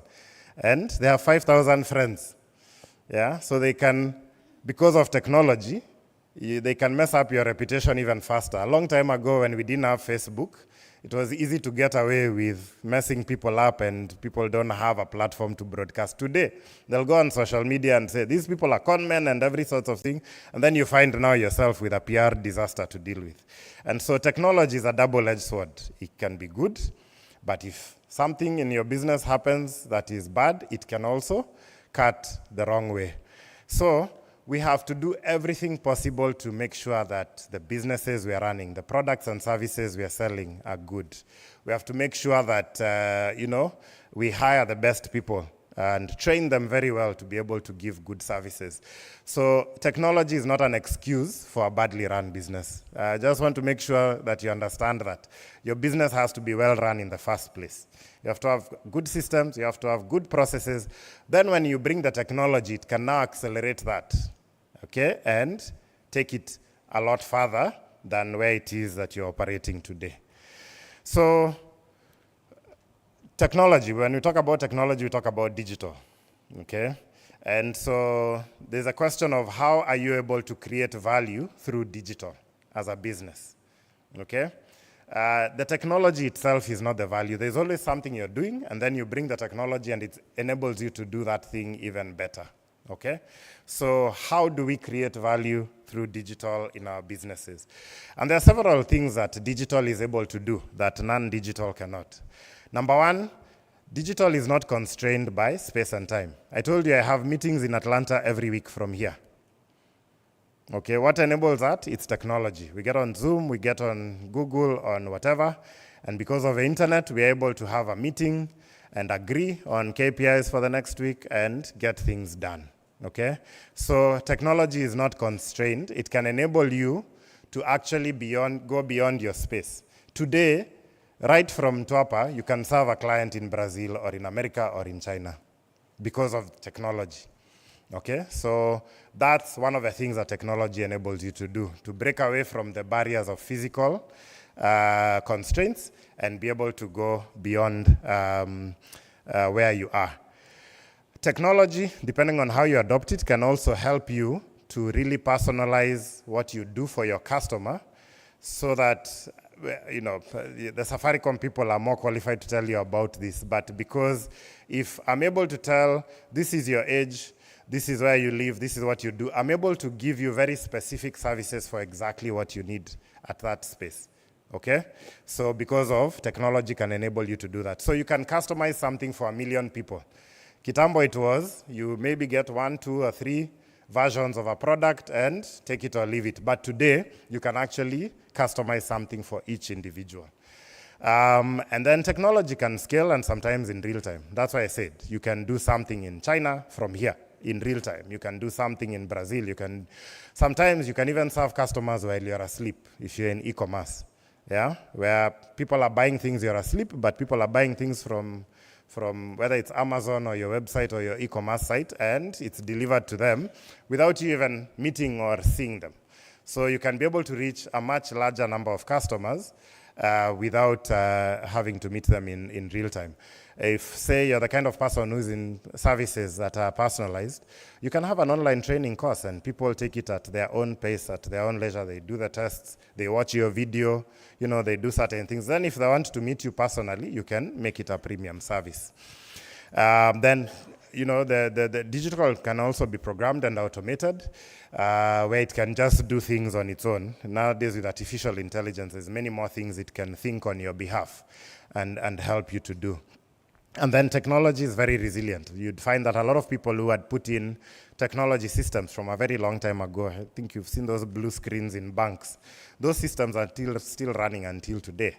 So sometimes it may feel or seem expensive when you're investing in technology, but because it's going to serve you for 10, 20, 30 years, it pays off over the long term. It's just at that point of setting it up that it looks expensive, but it's something that is likely to serve you for, in fact, your lifetime. So if you meet any of those people at the back and they tell you, you know, it costs X to implement their technology, do not just look at that initial cost of getting it started. Look at what kind of value are you likely to develop over time, and what will this thing allow you to do that can help you do a lot more. There are many different types of technology platforms. I am so glad Zoho is here, because we are Zoho users at Sandbox, and Zoho are also our good partners in Nairobi. There's an SME conference that we do annually where we have jointly been doing it every year, where SMEs come and learn different things about how to grow a business. But there are so many other tools you can use in things that we call ERPs or CRMs and the like. So you can find a tool that just manages your sales process so that you don't keep meeting people, they give you a card and then you forget to call them back. You can put it in the system, it can give you reminders if you've not called the person, and you can keep them there until one day either you decide this is not working, or you can keep following them up until they're ready to buy from you. Because people are not always ready to buy at the same time. You can do the same with your finance, you can do the same with your customer experience, the same with your operations. So all these technology tools work in the background to help us run different processes in our business. And there are many different types. You can have the ones that help you with your operations. You can have the ones that help you with your marketing. But there's also those that can help you with your keeping your data, on things like the drives that we have. You have the ones for communication. You have those that can help you do research with surveys. You have those that can help you run meetings online. There are so many different types of tools that can help you automate different types of things in your organization and help you with efficiency and other things. We'll see the benefits of these types of technologies. But I'll tell you, there's all forms of technologies to help you with all forms of things. Yeah. If you are to talk to Safaricom, they have the tools that help you collect payments, for example, around the M-Pesa. They have the actual internet that can help you, be online and have some of these meetings or use some of these tools. So there are all these sorts of different things that technology can help you to achieve. And if you're keen, and I'll show you how to go about selecting, how to go about this. But if you're keen, you can make your business a very technology-driven business to the point you're very efficient and getting a lot of things done. So what are the benefits to an entrepreneur when you adopt technology? One, Technology helps you to have improved business insights. I have an expert in Nairobi that I met who helps people with research. And just to bring it home, because sometimes people think technology and they think, no, that's for the big companies. She was interacting with a hawker. No, it was a mama mboga actually. And she took the mama mboga through a process of, first, let's just build a database of all the people you sell to in this area, all the people who buy from you, because they pay through M-Pesa, so she definitely has their names and numbers. And they did that. And then she helped her to start tracking how many times do these people buy in a week, what do they buy, what do they spend, and all these sorts of things. And when they had put that down, that information, the mama mboga began to realize certain things. This person buys every Sunday, okay? This other person only buys every Wednesday. So I can send them an SMS on Saturday saying, tomorrow we are going to be delivering whatever it is that you usually order. Would you consider getting something extra like this or that or the other, okay? That sounds like a very simple thing, but that is what you'd be able to do on a CRM, on a customer relationship management system. And one of the things that I wish in Kenya is that our techies would create tools at this level of hawkers. Okay, there are 60,000 hawkers in Kenya. If you did an app for them to do their business and manage their customers, I'll tell you a very funny story. There's a belt I bought from a hawker. It broke the other day. Where do I get it again? I don't have the guy's number. I have no idea where, and unless I go driving in that area to find them, what if they had, a system that helps them manage people they've sold to, such that I could be able to get back to them. So that's a lost business opportunity because they do not have technology to help them manage their business. So these things are not for the high and mighty. They can be done even at a very basic business level. And that's what the business insights would help you to see. This is a volume of business I do on a daily basis. Okay. Many times, once technology is up and running, it can help you lower your operational costs, especially around tasks that are very repetitive. You don't need to have someone managing that. I was once a chairman of my estate, and I realized at the pace at which government was adding the minimum wage, we couldn't just keep having, I think we used to have 14 guards. We can't just keep having the same number of people and expect that people will be able to keep paying. But what do guards do? They walk around, they monitor, they do 1, 2, 3. So with CCTV and centralized guards and a few roaming around, you could actually still be able to achieve the same, objectives. With an automatic gate opener, you don't need somebody to open the gate. So there are many things you can do with technology that helps you to optimize costs. A lot of people say jobs are lost, but usually other jobs are created on another side. So it's usually upon a government to see how to retrain people. But technology usually doesn't lose jobs. It usually creates more over time and higher quality jobs. So if you do that in your business, you can find you're lowering your operational costs and improving your profitability. You can find you have enhanced collaboration because of the data that you're now collecting, and you're able to connect people in different locations through their mobile phones, through their laptops.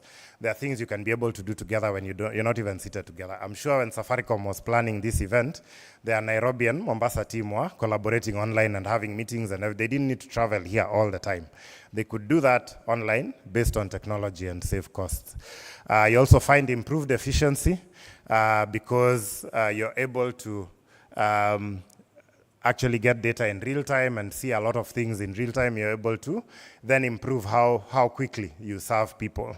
When you order a cab today on one of the apps, you're able to see on the map where the vehicle is and whether it's coming or not. Before, you'd have to take the word of the taxi driver and hope that he's being honest. Niko hapa tu kwa kona, niko nakuja. But now you can see exactly where it is and you can tell if he's moving or not. So there are many things that technology helps make it, more efficient. It's easier to reach more people, so you can have more people adopting your technology. This one is very important. A lot of you are very worried that if you leave your business to somebody else, they'll steal from you, they'll steal your clients and all sorts of things. Technology helps to curb that quite a bit. If the client is seated on your CRM at some point, the technology can tell you haven't called this client for a while. And then you call them and then you realize your own staff had been serving them on the side, it can help to reduce risks, it can help to reduce fraud, it can help to reduce also these sorts of things, because those things are going to happen anyway. I have several apps on my phone where I can see what's happening in my office and track things. In fact, we're trying to move everything onto Zoho, and I'm able to almost in real time see our profit and loss at any given time, because once my finance team has put up the figures, I'm able to go into the system, see the people who owe us money. So if that number is ballooning, then we have a crisis meeting around collections, and we're able to push that through. But I can tell you what my profitability is in real time because of the technology tools that I'm using around finance. So there are so many things that technology can help you to do. What does that do? It frees me, to be able to travel, to go places, and I still have visibility around what is happening in the business. I'm able to track what is happening. I'm able to have intelligent conversations.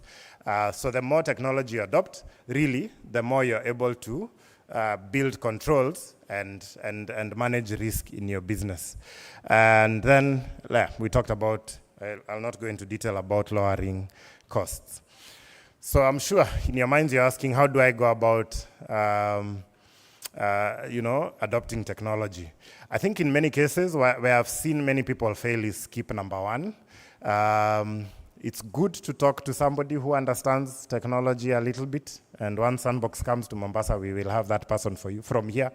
But just talk to somebody who's a bit more knowledgeable about how technology works. It could be an advisor, or it could be like some kind of technology partner.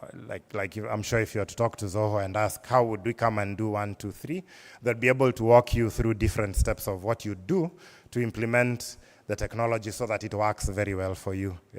So I think a lot of technologies will say it's simple, you can do it yourself and the like, but I think it's very important just to have somebody who can advise you if you do not have a technology background. If you have a technology background, it can be a bit easier. And then it's to think through a strategy and a roadmap.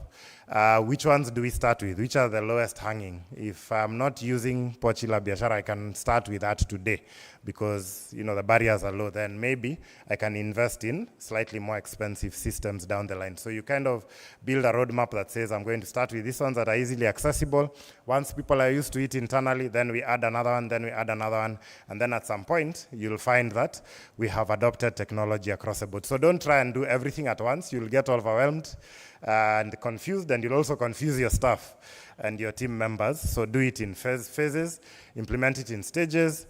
But when you decide you're adopting a certain system, die with it, okay? Don't start and make it optional. You tell all your staff members, all your partners and everything, we are moving. This is how we are doing things from today. If you want to continue doing business with us, you must do it here. That's the only way you'll drive adoption. Why? People resist technology because they can tell it will start to mulika them. So they'll find every excuse to tell you, this thing is not working, they'll resist it. So as the business owner, you have to push and drive for there to be adoption. It will be difficult, there'll be a learning curve, but eventually it'll become normal down the line. You will learn a lot once the technology is up and running. You'll start to look at the data and asking yourself, we seem to be spending so much time on this group of customers, yet if you look at the amount of money we get from them, it's very small.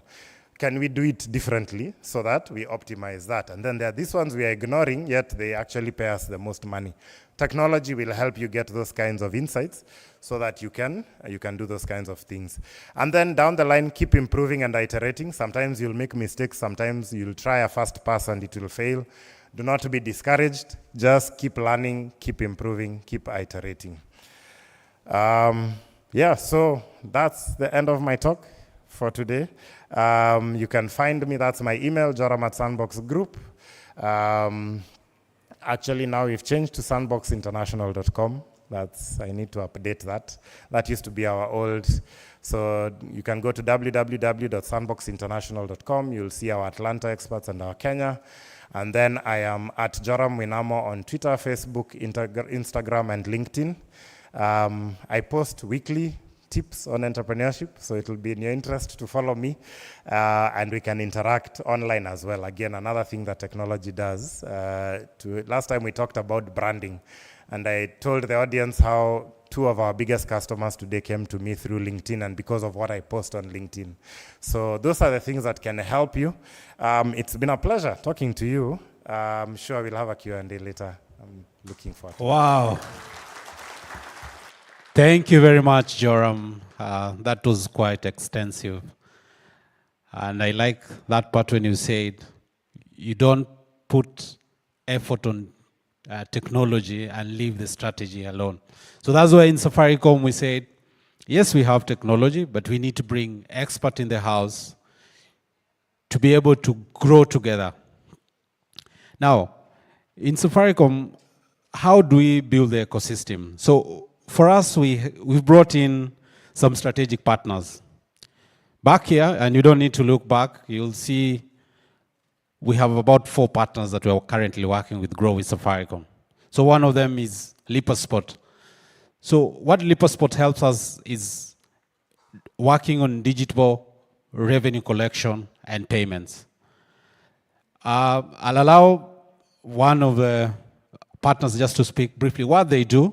Tell us in a nutshell in seconds. All right, thank you very much. And thank you, Safaricom, for inviting us to partner with you here. My name is Sam Degwa. I am founder and CEO of SafePay Solutions Limited, but we are better known as LipaSpot. We are a fintech, and what we've done is we have built an application specifically for businesses. I think you're all familiar with the phrase, Nionyeshe M-Pesa message.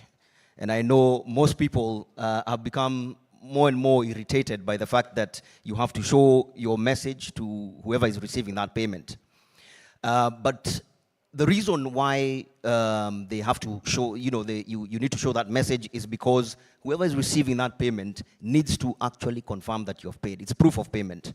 But in addition to that, you will find that, and I know you will agree in your businesses, you have to write down that message so that you can actually go and confirm on the M-Pesa phone if that payment has been made. And these are some of the challenges. And the other reason why they do that is because there are reconciliation nightmares. They have to take those transactions and then at the end of the day or the end of their shift, go back to the cashier or the finance department to close their accounts. And this M-Pesa has done a fantastic job in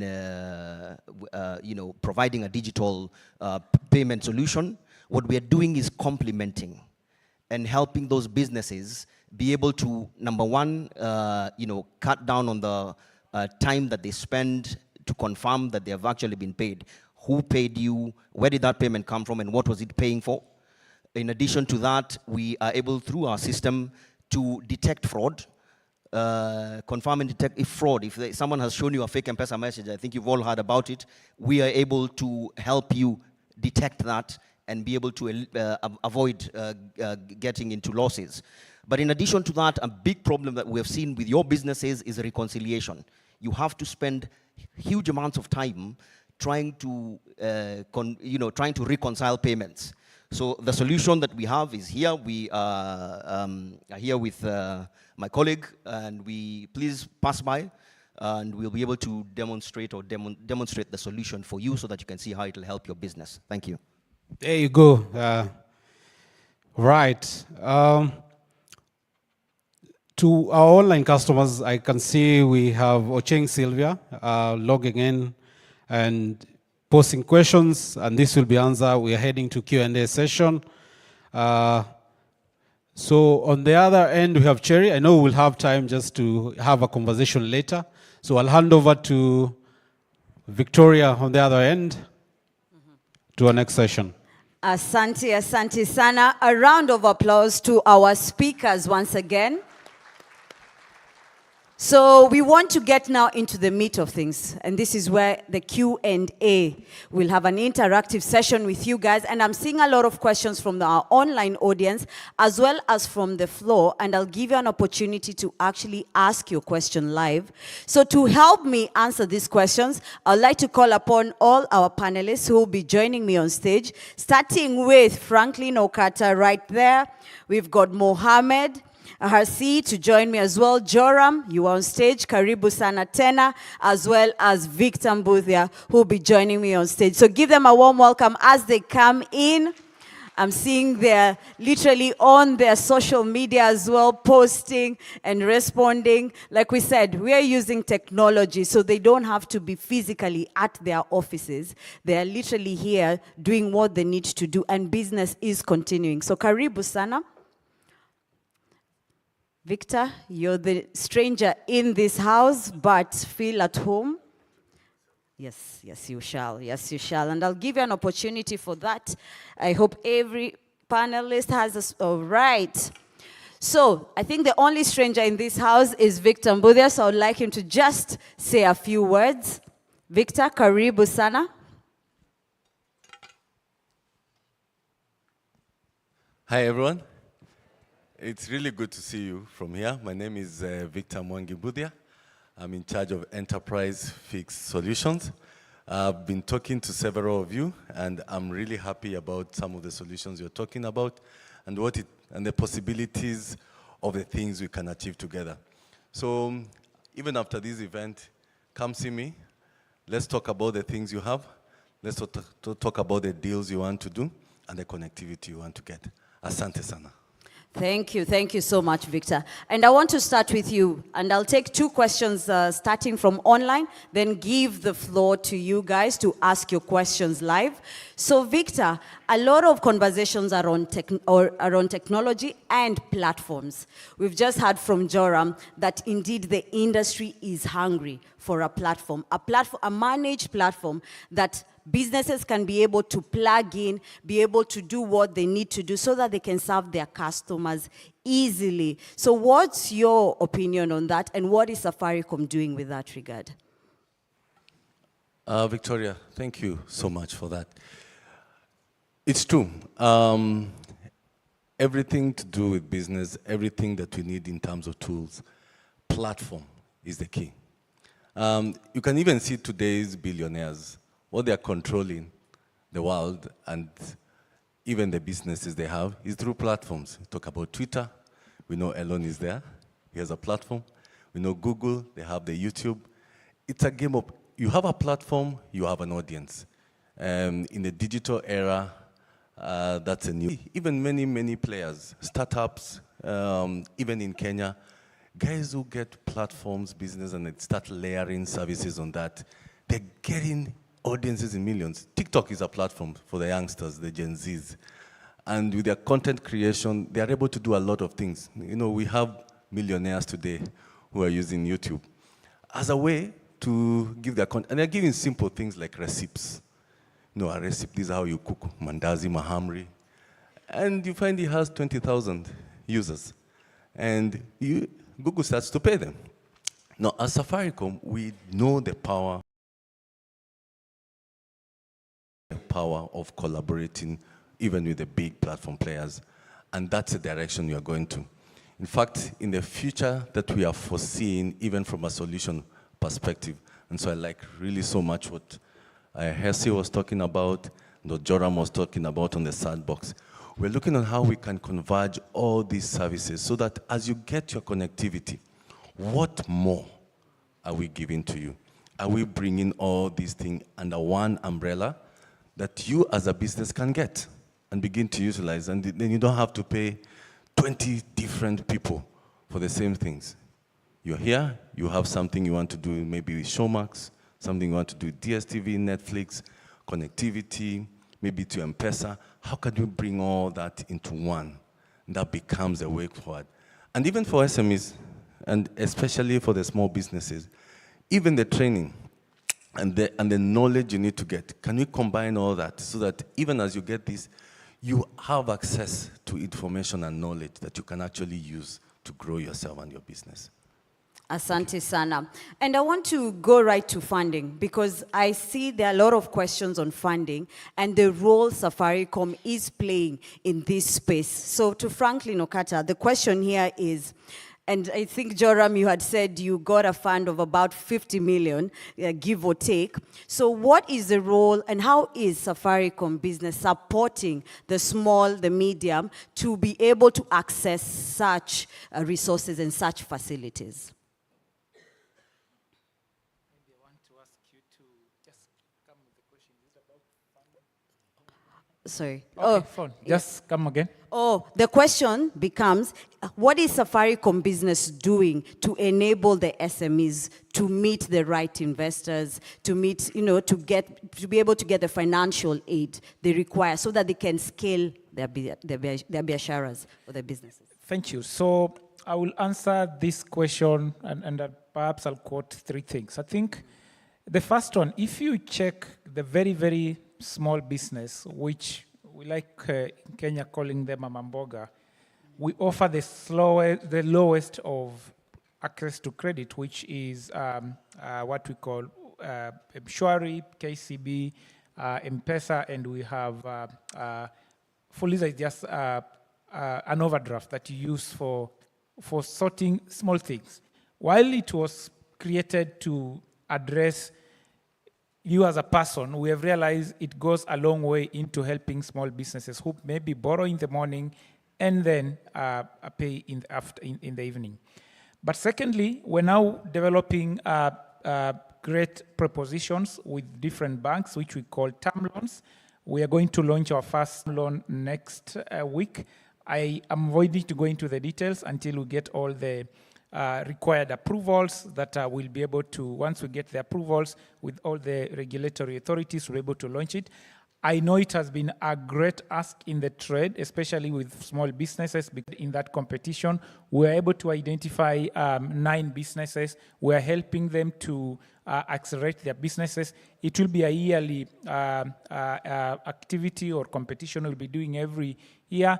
We are aiming to have to, put together at least 100 businesses and be able to grow them. In fact, I think if we have time, we'll let Chappie perhaps just talk a little bit about how they are participating in the Accelerator Fund and how it has helped them to grow as a business. So there are things we are doing about loan for the small business, loaning for, actually we'll start with the micro, loaning for small and medium businesses, and now what we are doing with the Accelerator Fund. Let's get some time so that Chappie can actually give some experience, but maybe not now. Definitely, thank you so much. So clearly the resources, the opportunities are actually here. So I want to throw back now to the floor.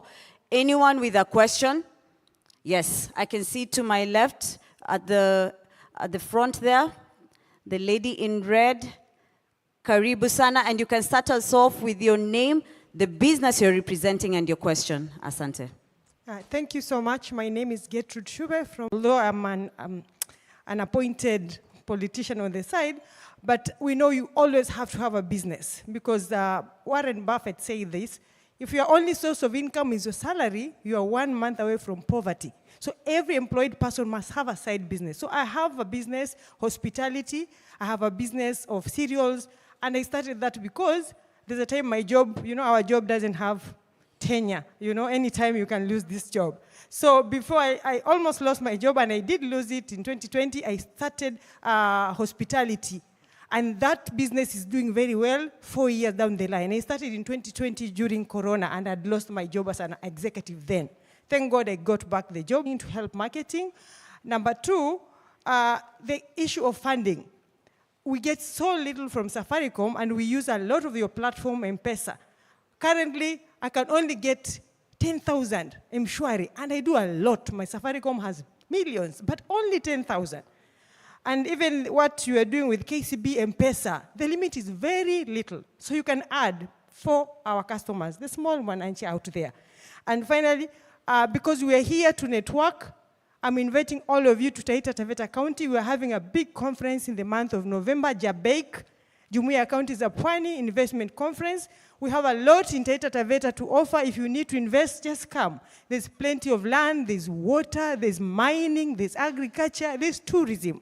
But you see, nobody knows until we tell them. So we are all invited to Taita Taveta County in the month of November, 27th to 29th. Thank you so much, and God bless you. Asante, asante sana. Harsi, you have some comments? Mohammed? Oh, yes. Sorry. Yes. I'm having trouble with maybe you can just repeat 1 or 2 things that she mentioned, and then I'm having trouble with the... No problem at all. So one of the things she was talking So what she should do in terms. What? Say that again? It's managing of? The opportunities. Opportunities, Opportunities within the county level. Right. Yes, Okay. yes. Yeah, what I like to say is when it comes to opportunities, they're immense. Tourism is a devolved function as well. We have CECs for tourism in each of the counties, but you hardly feel them because when it comes also to allocation, funding is actually also not that great. But can you imagine if counties decided to come together, especially for instance, Jumuiya County, Pwani, and we say, you know what, this is the kitty we have, and can we market the destination as one? And in the process also now you encourage all these SMEs to come together and exploit the opportunities that are available. There are some where capital is not capital intensive, entry level is not that difficult, and then of course there are others, like when I said water transport, for instance the cruise terminal, that means heavy investment, okay? But for you to operate, let's say a homestay, somewhere in a farm in Mutwapa, or on a farm in Shimba Hills, you already have your home anyway. You already have your shamba. You have everything operating, and you've got the nice road network. Now we need to link up the SMEs. South Africa has done this very well. The local entrepreneurs who are operating at community level with established hotels and established tour companies. The dream is, and the best way for people to appreciate and benefit from tourism is when you allow them to interact with the community. You don't tell them, don't go here, don't go there, and whatever. Yes, of course, they'll exercise caution. But for instance, a very simple one is the homestays that have been done very well in places, and some of you have been to them. You know, you've visited Indonesia, Malaysia. Egypt is a very good example where you go in and even stay with a family for 2-3 months to learn Arabic. Here, we have students from Japan, from US, from Europe, who like to learn Swahili. And the best way to learn a language is when you live with the speakers in their home. If Egypt can do it for Arabic, or Morocco for that matter, why can't we also do it? So there are a lot of opportunities, but the appeal I'm making, and I can see quite a number of county officials here, and this also applies to national government. Can we make it easy for business people to operate? Not sometimes, actually most of the time, they make it quite difficult to a point that people just give up and say, forget it, let me just look for a job.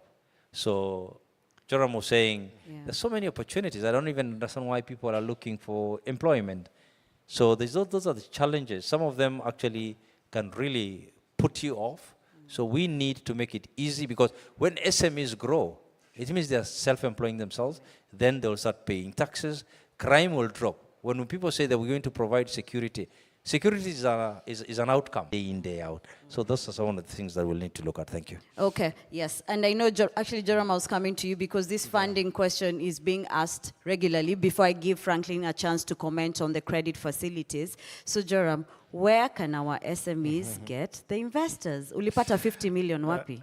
Business opportunities in Taita Taveta County, or investment opportunities in Taita Taveta County, or tourism opportunities, places to visit when you come to Taita Taveta County.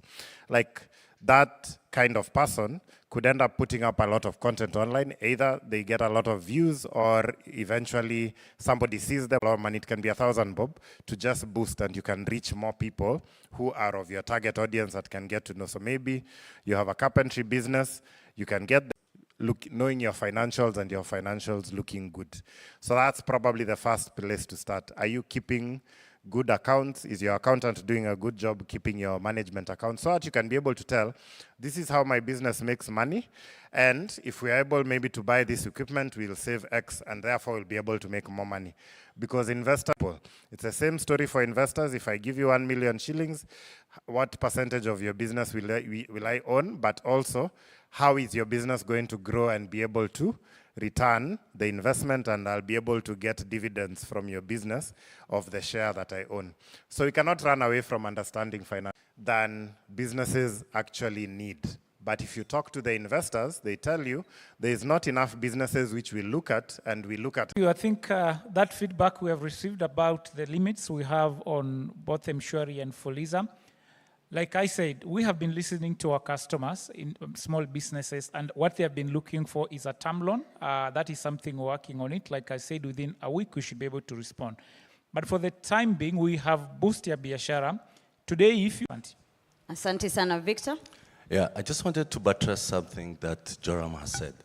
When Joram talked about the Boost facility, not the Boost of Biashara, it's a fair we've done. So please take that serious in terms of trying to study to know exactly what you can do. It can help thousands, if not even maybe hundreds of thousands. The coast, www.thecoast.co.ke. We run a very vibrant website. We are on TikTok, Facebook, and all the other social outlets. I've got very one concern, but before I want to appreciate Mr. Joram and Mr. And they started telling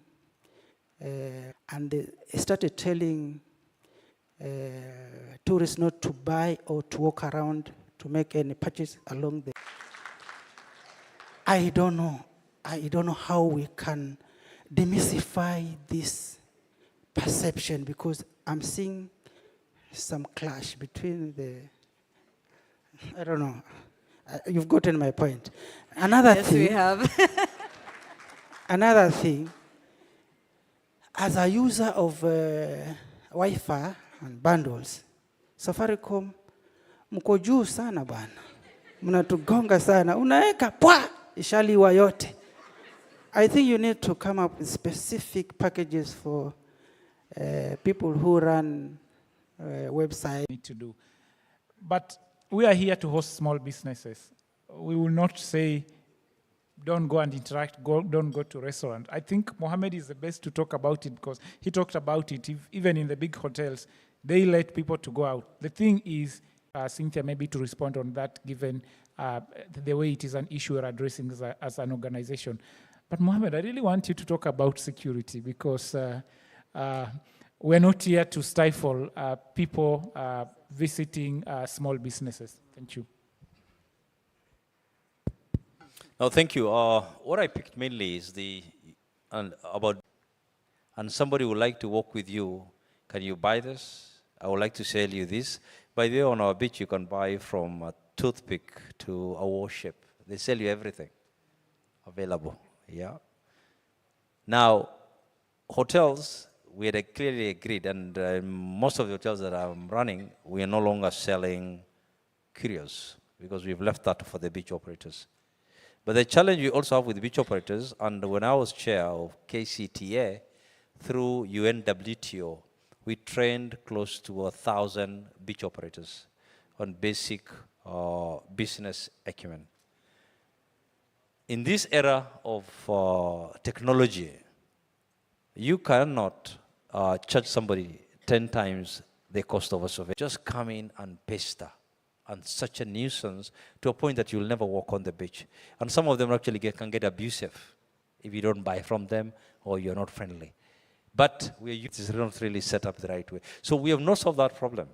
Yeah. But my appeal to you is, let's use the designated spots where you are selling your curios. But the challenge I'm giving you, continue to point out the bad guys. When they leave Shimolatewa, they come back again. Those are the guys who will never allow you to walk peacefully. They can walk with you for even 3 kilometers and telling you, hey, Dad, I don't know why but I do this, I do that, and what have you. And that is the answer. He mentioned how many licenses to start a restaurant. It's many. It's a barrier, yes, but you can still succeed. And as we lobby and get organized and get government to improve and reduce some of those things, you can still succeed. In fact, barriers push for more successful businesses, because the people who get all those will get a few customers, you know, the many customers that are chasing the few businesses. So don't have a victim mentality. And what I would encourage people here is, let's start with what we have. Let's tell our own story. Let's not wait for Nairobians to tell the Mombasa story. Let's not wait for other people to tell our story. Let's take our phones, let's take our videos, let's post the positive experiences, and let's counter the misconceptions that people have about us. Let's, you know, this Muzungu is doing it and people are believing him, and he's, you know, as he goes down and then he gets millions of views and YouTube pays him money for those views, you know, or Facebook. So he's making money off our stories.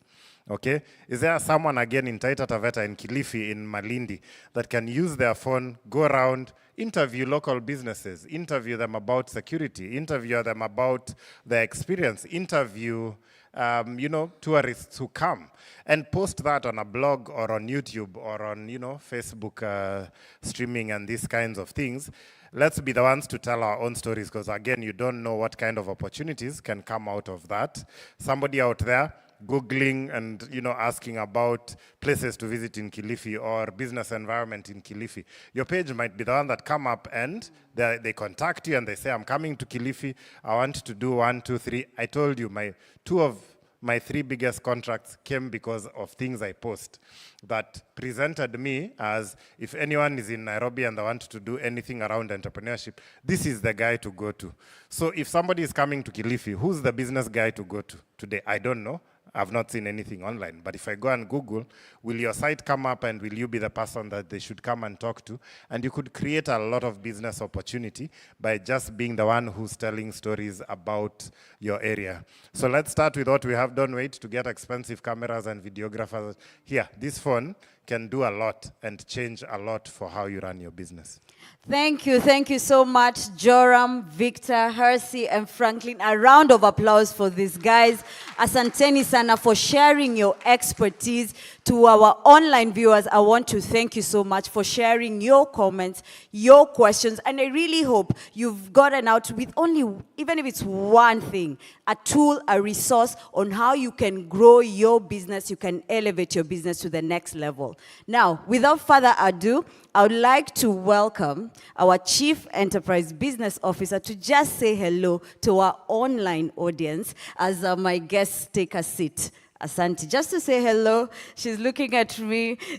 Just to say hello as we close off the session with the online. Let me come and pick you. Asanteni sana. A round of applause for these guys.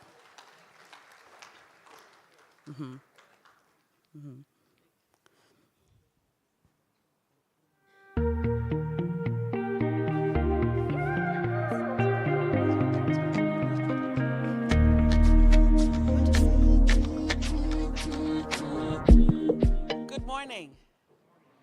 How are you all doing? Very good. So happy to see everybody here today. We had planned to be here in good time. In fact, when I left the office yesterday at 4 o'clock to make sure I got to the airport at Jomo Kenyatta International on time for the 7 p.m. flight from Nairobi to Mombasa, and all my colleagues who are on the same flight, I did not anticipate that we would be getting to Mombasa at 4 a.m. this morning because the air conditioning was not working on the plane. Quite frankly, we could have come without air conditioning. It's just 30, 40 minutes. We could have come, but it did not get solved. And so, as you can see at Safaricom, I'm probably one of the most resilient people. The other ones, bado amelala. They've not woken up. But I wanted to have an opportunity to thank all of you for your presence here today. I'd like to thank you for being our customer. And I would like to thank you to allow us to be part of your journey as you think about what you want for the growth of your business, as you think about how you want to transition your business from where you are now to whatever your definition of what you want your business to be tomorrow is. We want to be that partner with you. I know I was told to just say hello. She told me, just say hello and you sit down. But she gave me the mic, so I'll say a few things. Is it okay?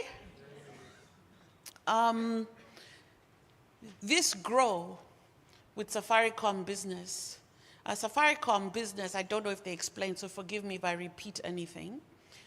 Grow with Safaricom Business, Safaricom Business itself.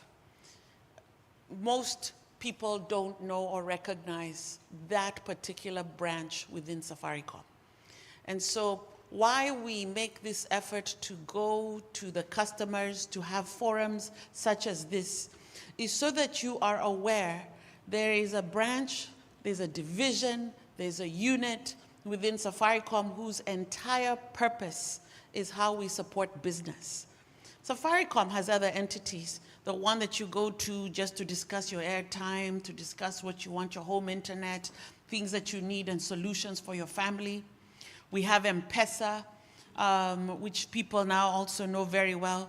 But if you want to discuss what are the types of things I need to think about in terms of how I can leverage the solutions that Safaricom can offer to help us grow our businesses, then that is not as well known.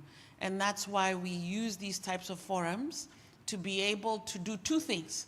One, you know who we are and the types of things we can do. And then number two, how we can build an ecosystem, a network for business people, for experts to come and be able to propagate knowledge, propagate areas of consideration and thinking about what you need to do to grow your business. A week ago, we were at a KEPSA annual SME conference in Nairobi that was attended by our new CS for MSMEs and cooperatives, CS Oparanya. And in that conference, it was very interesting, the challenges, the discussions, the conversations that were brought to the table. So number one, first and foremost, most SMEs were talking about availability of funding and affordability of it. So not just being available, being affordable. That was the number one topic. The second biggest topic was, do you know who your number one shareholder in your companies are besides yourselves? Who's your top shareholder? Which one? Ah, come on, you're SMEs. Come on. Who outside of yourself as the owner, who's your number one shareholder? Gani? Ah, kuna ni serikali. You give them 35% judiciously. They're your number one shareholder. And as part of that dialogue, it is as a shareholder in your companies, commanding up to 35%. What then are they doing in terms of the policies? What are they doing in terms of regulation to enable you as a business to grow? That became a very, very big topic. The third item was access to markets. As I just heard, and sorry I came in late, I only heard the tail end of it, where you were talking about looking for funding and limits being low, and opportunity to get higher limits based on your transactions. In business, if you look at all the companies that trade on the stock exchange, whether it's here or in any other country, when an investor invests in your business, they look at several different factors, but one particular factor is very important in them determining whether they invest or whether they lend. And that is your future cash flows, not where you came from. It is the belief and understanding in what your business will do tomorrow and your ability to articulate that.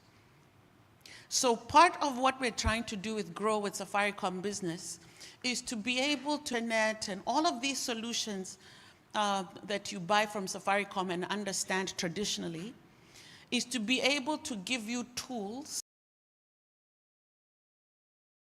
to allow you to have visibility and an understanding of your business, to start planning effectively for your business. And I heard storytelling. Storytelling is to understand enough about your market, about the opportunity, and your ability to capture that, because that's what's going to determine how much money you receive or the investors that you get. It's not the business you did yesterday. That tells them that maybe you're a good bet, that maybe if you've been doing business and you've been doing it consistently, you're a good credit risk, potentially. But that does not determine how much money you will get. So these solutions, these technology solutions that help give you a view of helping you build that story. What is the business that you're in? How well are you executing the business that you're in? What is the market opportunity tomorrow? And how are you positioned to be able to succeed in that? That's part of what you need to build in the story for access to funding. And then lastly, it was about the standards. For many people in business, by the way, when we started this series, I don't know if they told you this is the 4th installment? 3rd? 4th? When we started, we did a vote because even though I head Safaricom business, I have actually never had a business myself. I've always just been employed to tell people things that I have not actually done. And so we took a vote. We did a Menti. Did you all do a Menti earlier? A survey where you get to answer something and then we see how you scored. We did a Menti and I asked the audience, for someone like me who thinks they know a lot of things, but hasn't actually ever had a business, what do you recommend I start? What do you think they voted for me to start? An audience like yourself. What would you think business people are recommending to others to start? What? You can say, it's a safe space. Photography? That one didn't make it. I'll tell you what they suggested. There were maybe 20 ideas. I was told to go into the hair business. I don't know whether that's because I'm blonde, but I don't know where that correlation came from. Well, I get my hair made. I've never made anybody's hair. It was also suggested to me to go into chicken farming. I guess there's a big need for chicken. It was suggested to me to enter consultancy. There were any number of things. But I did my own research. And I'm proud to tell you that on August 1st, I started my own hustle. And I am a proud sheep farmer. I'm a sheep farmer because I have understood in that market there's a shortage of meat. There'll increasingly be a shortage of meat and good quality meat. And I thought, if there's already a need, instead of trying to go and create a business because I think I like the business, let me focus on a business where there's an opportunity. But I had never been a farmer. Do you know what helped me in the last 4 weeks to bridge the gap of knowledge that I didn't have? I went to ChatGPT. Nikaiuliza, I'm going to be a sheep farmer.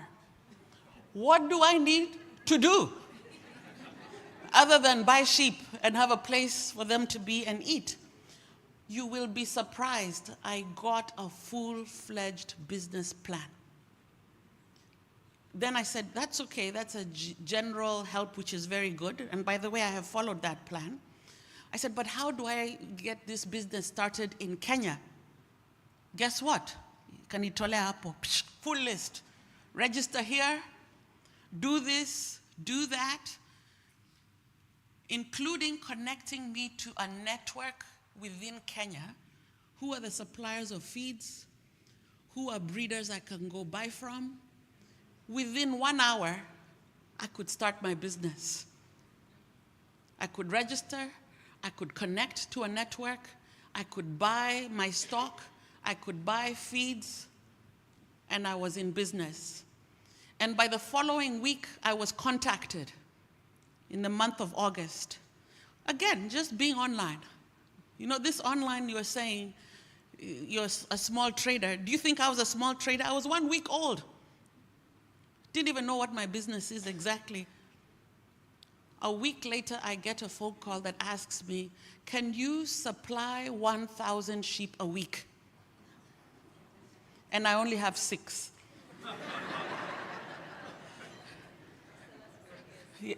I said, let me meet you and discuss further. And I got another message, can you supply 2,500 a month? So first I knew that this audience which had told me and given me ideas of what business I could start, this was a good network to have.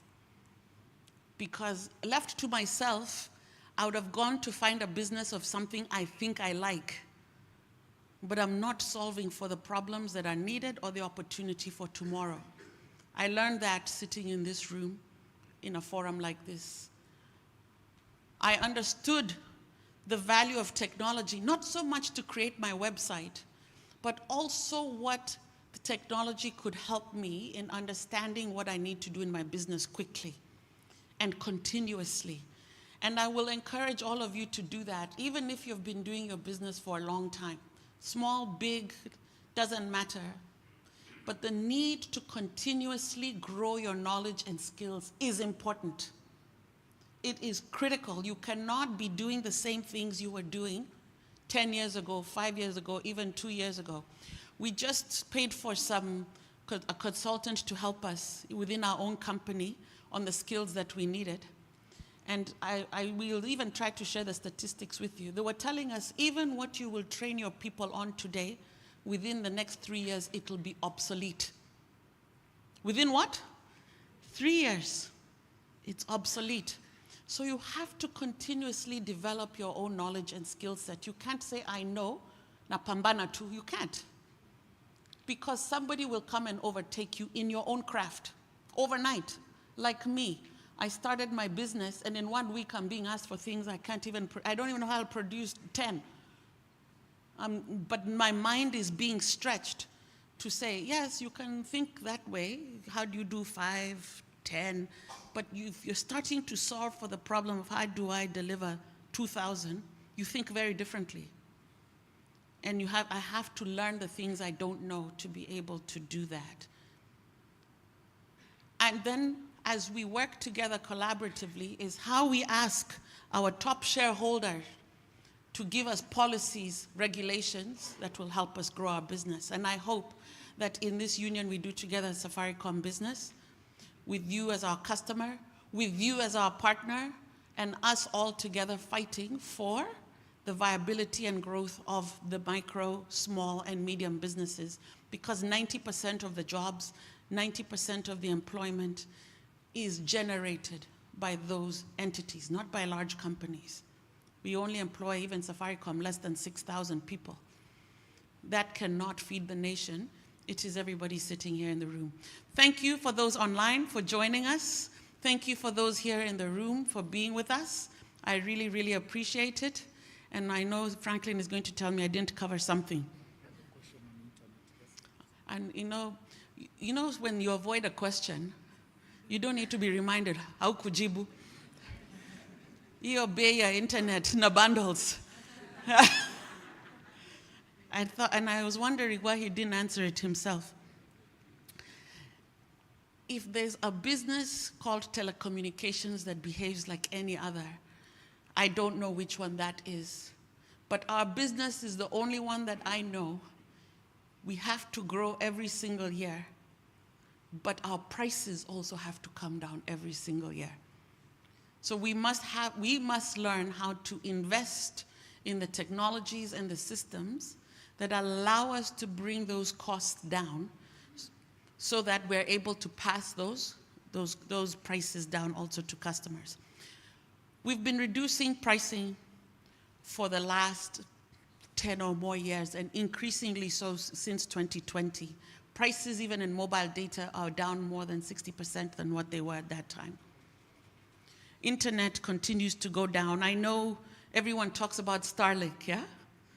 because that's what's on Twitter and social media and so on, as coming to disrupt our industry. But I'll tell you, that journey we've already been on reducing costs so that we can pass on those savings to customers every single year.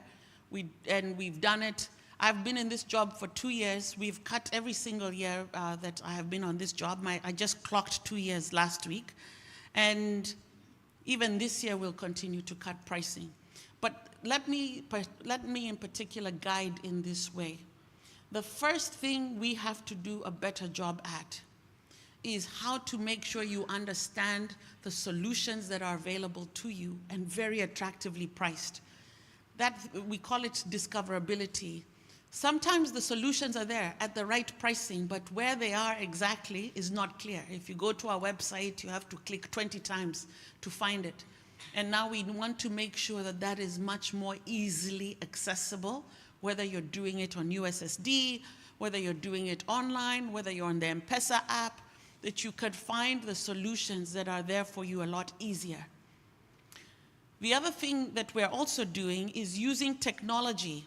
How many of you have heard of AI? Have you heard of AI? Yes, sounds like a good bit of you. And it was the subject of training in our last Grow series a few weeks ago. We're also going to leverage AI to start to understand what your preferences and needs are individually. Because your needs are not necessarily the same as a business, as an individual, as a family.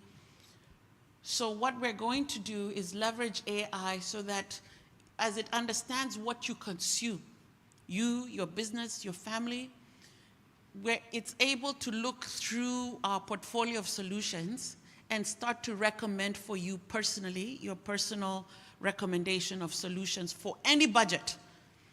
If you want to buy for 100 shillings, if you want to buy for 50 shillings, if you want to buy for 10,000 shillings, and what the suite of services are, once it understands what your needs are, that those solutions are packaged for you and recommended to you in that way. So the question that was asked, tunakula bundles zako, hatukuli, hatutaki kukula. We want to give you value for the money that you're paying for. Because let me tell you, and you're all business people, if we cannot give you the value for what you're paying, what are you going to do? You'll go, right? No, you're not held hostage. So we want to continually make sure we're fine-tuning our pricing.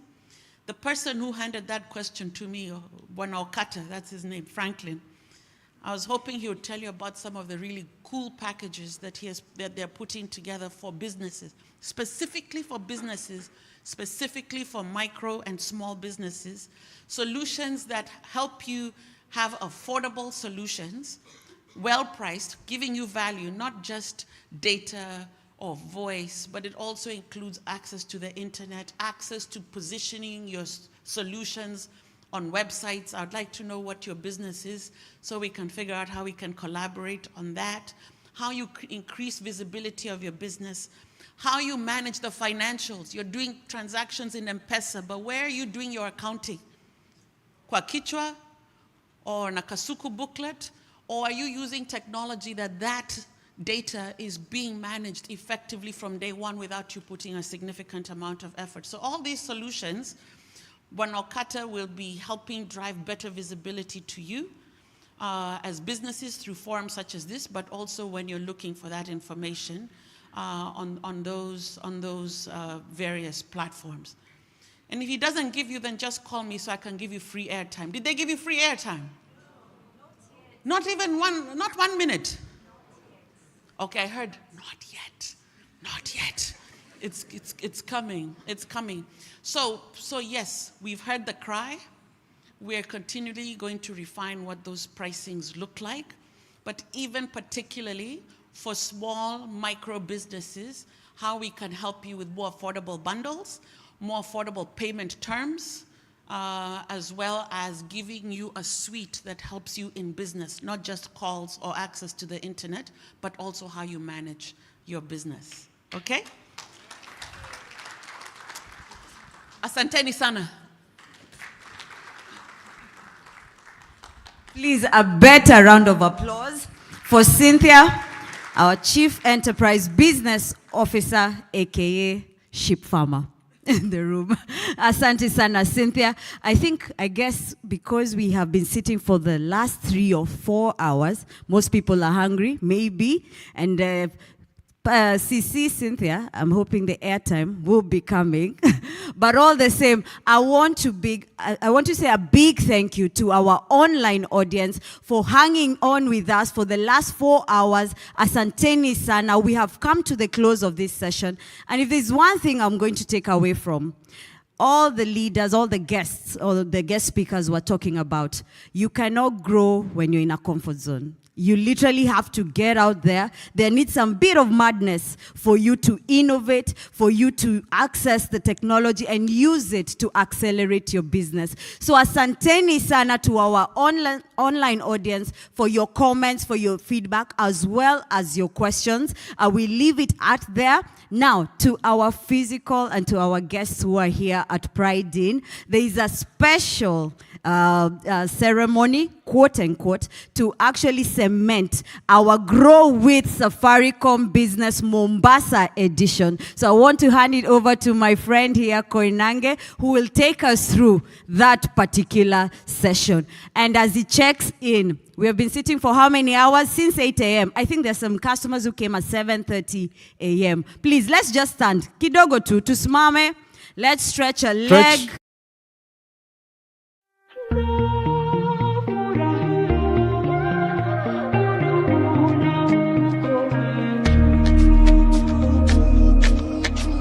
Kama saa tunasonga, east to west, they know who we are.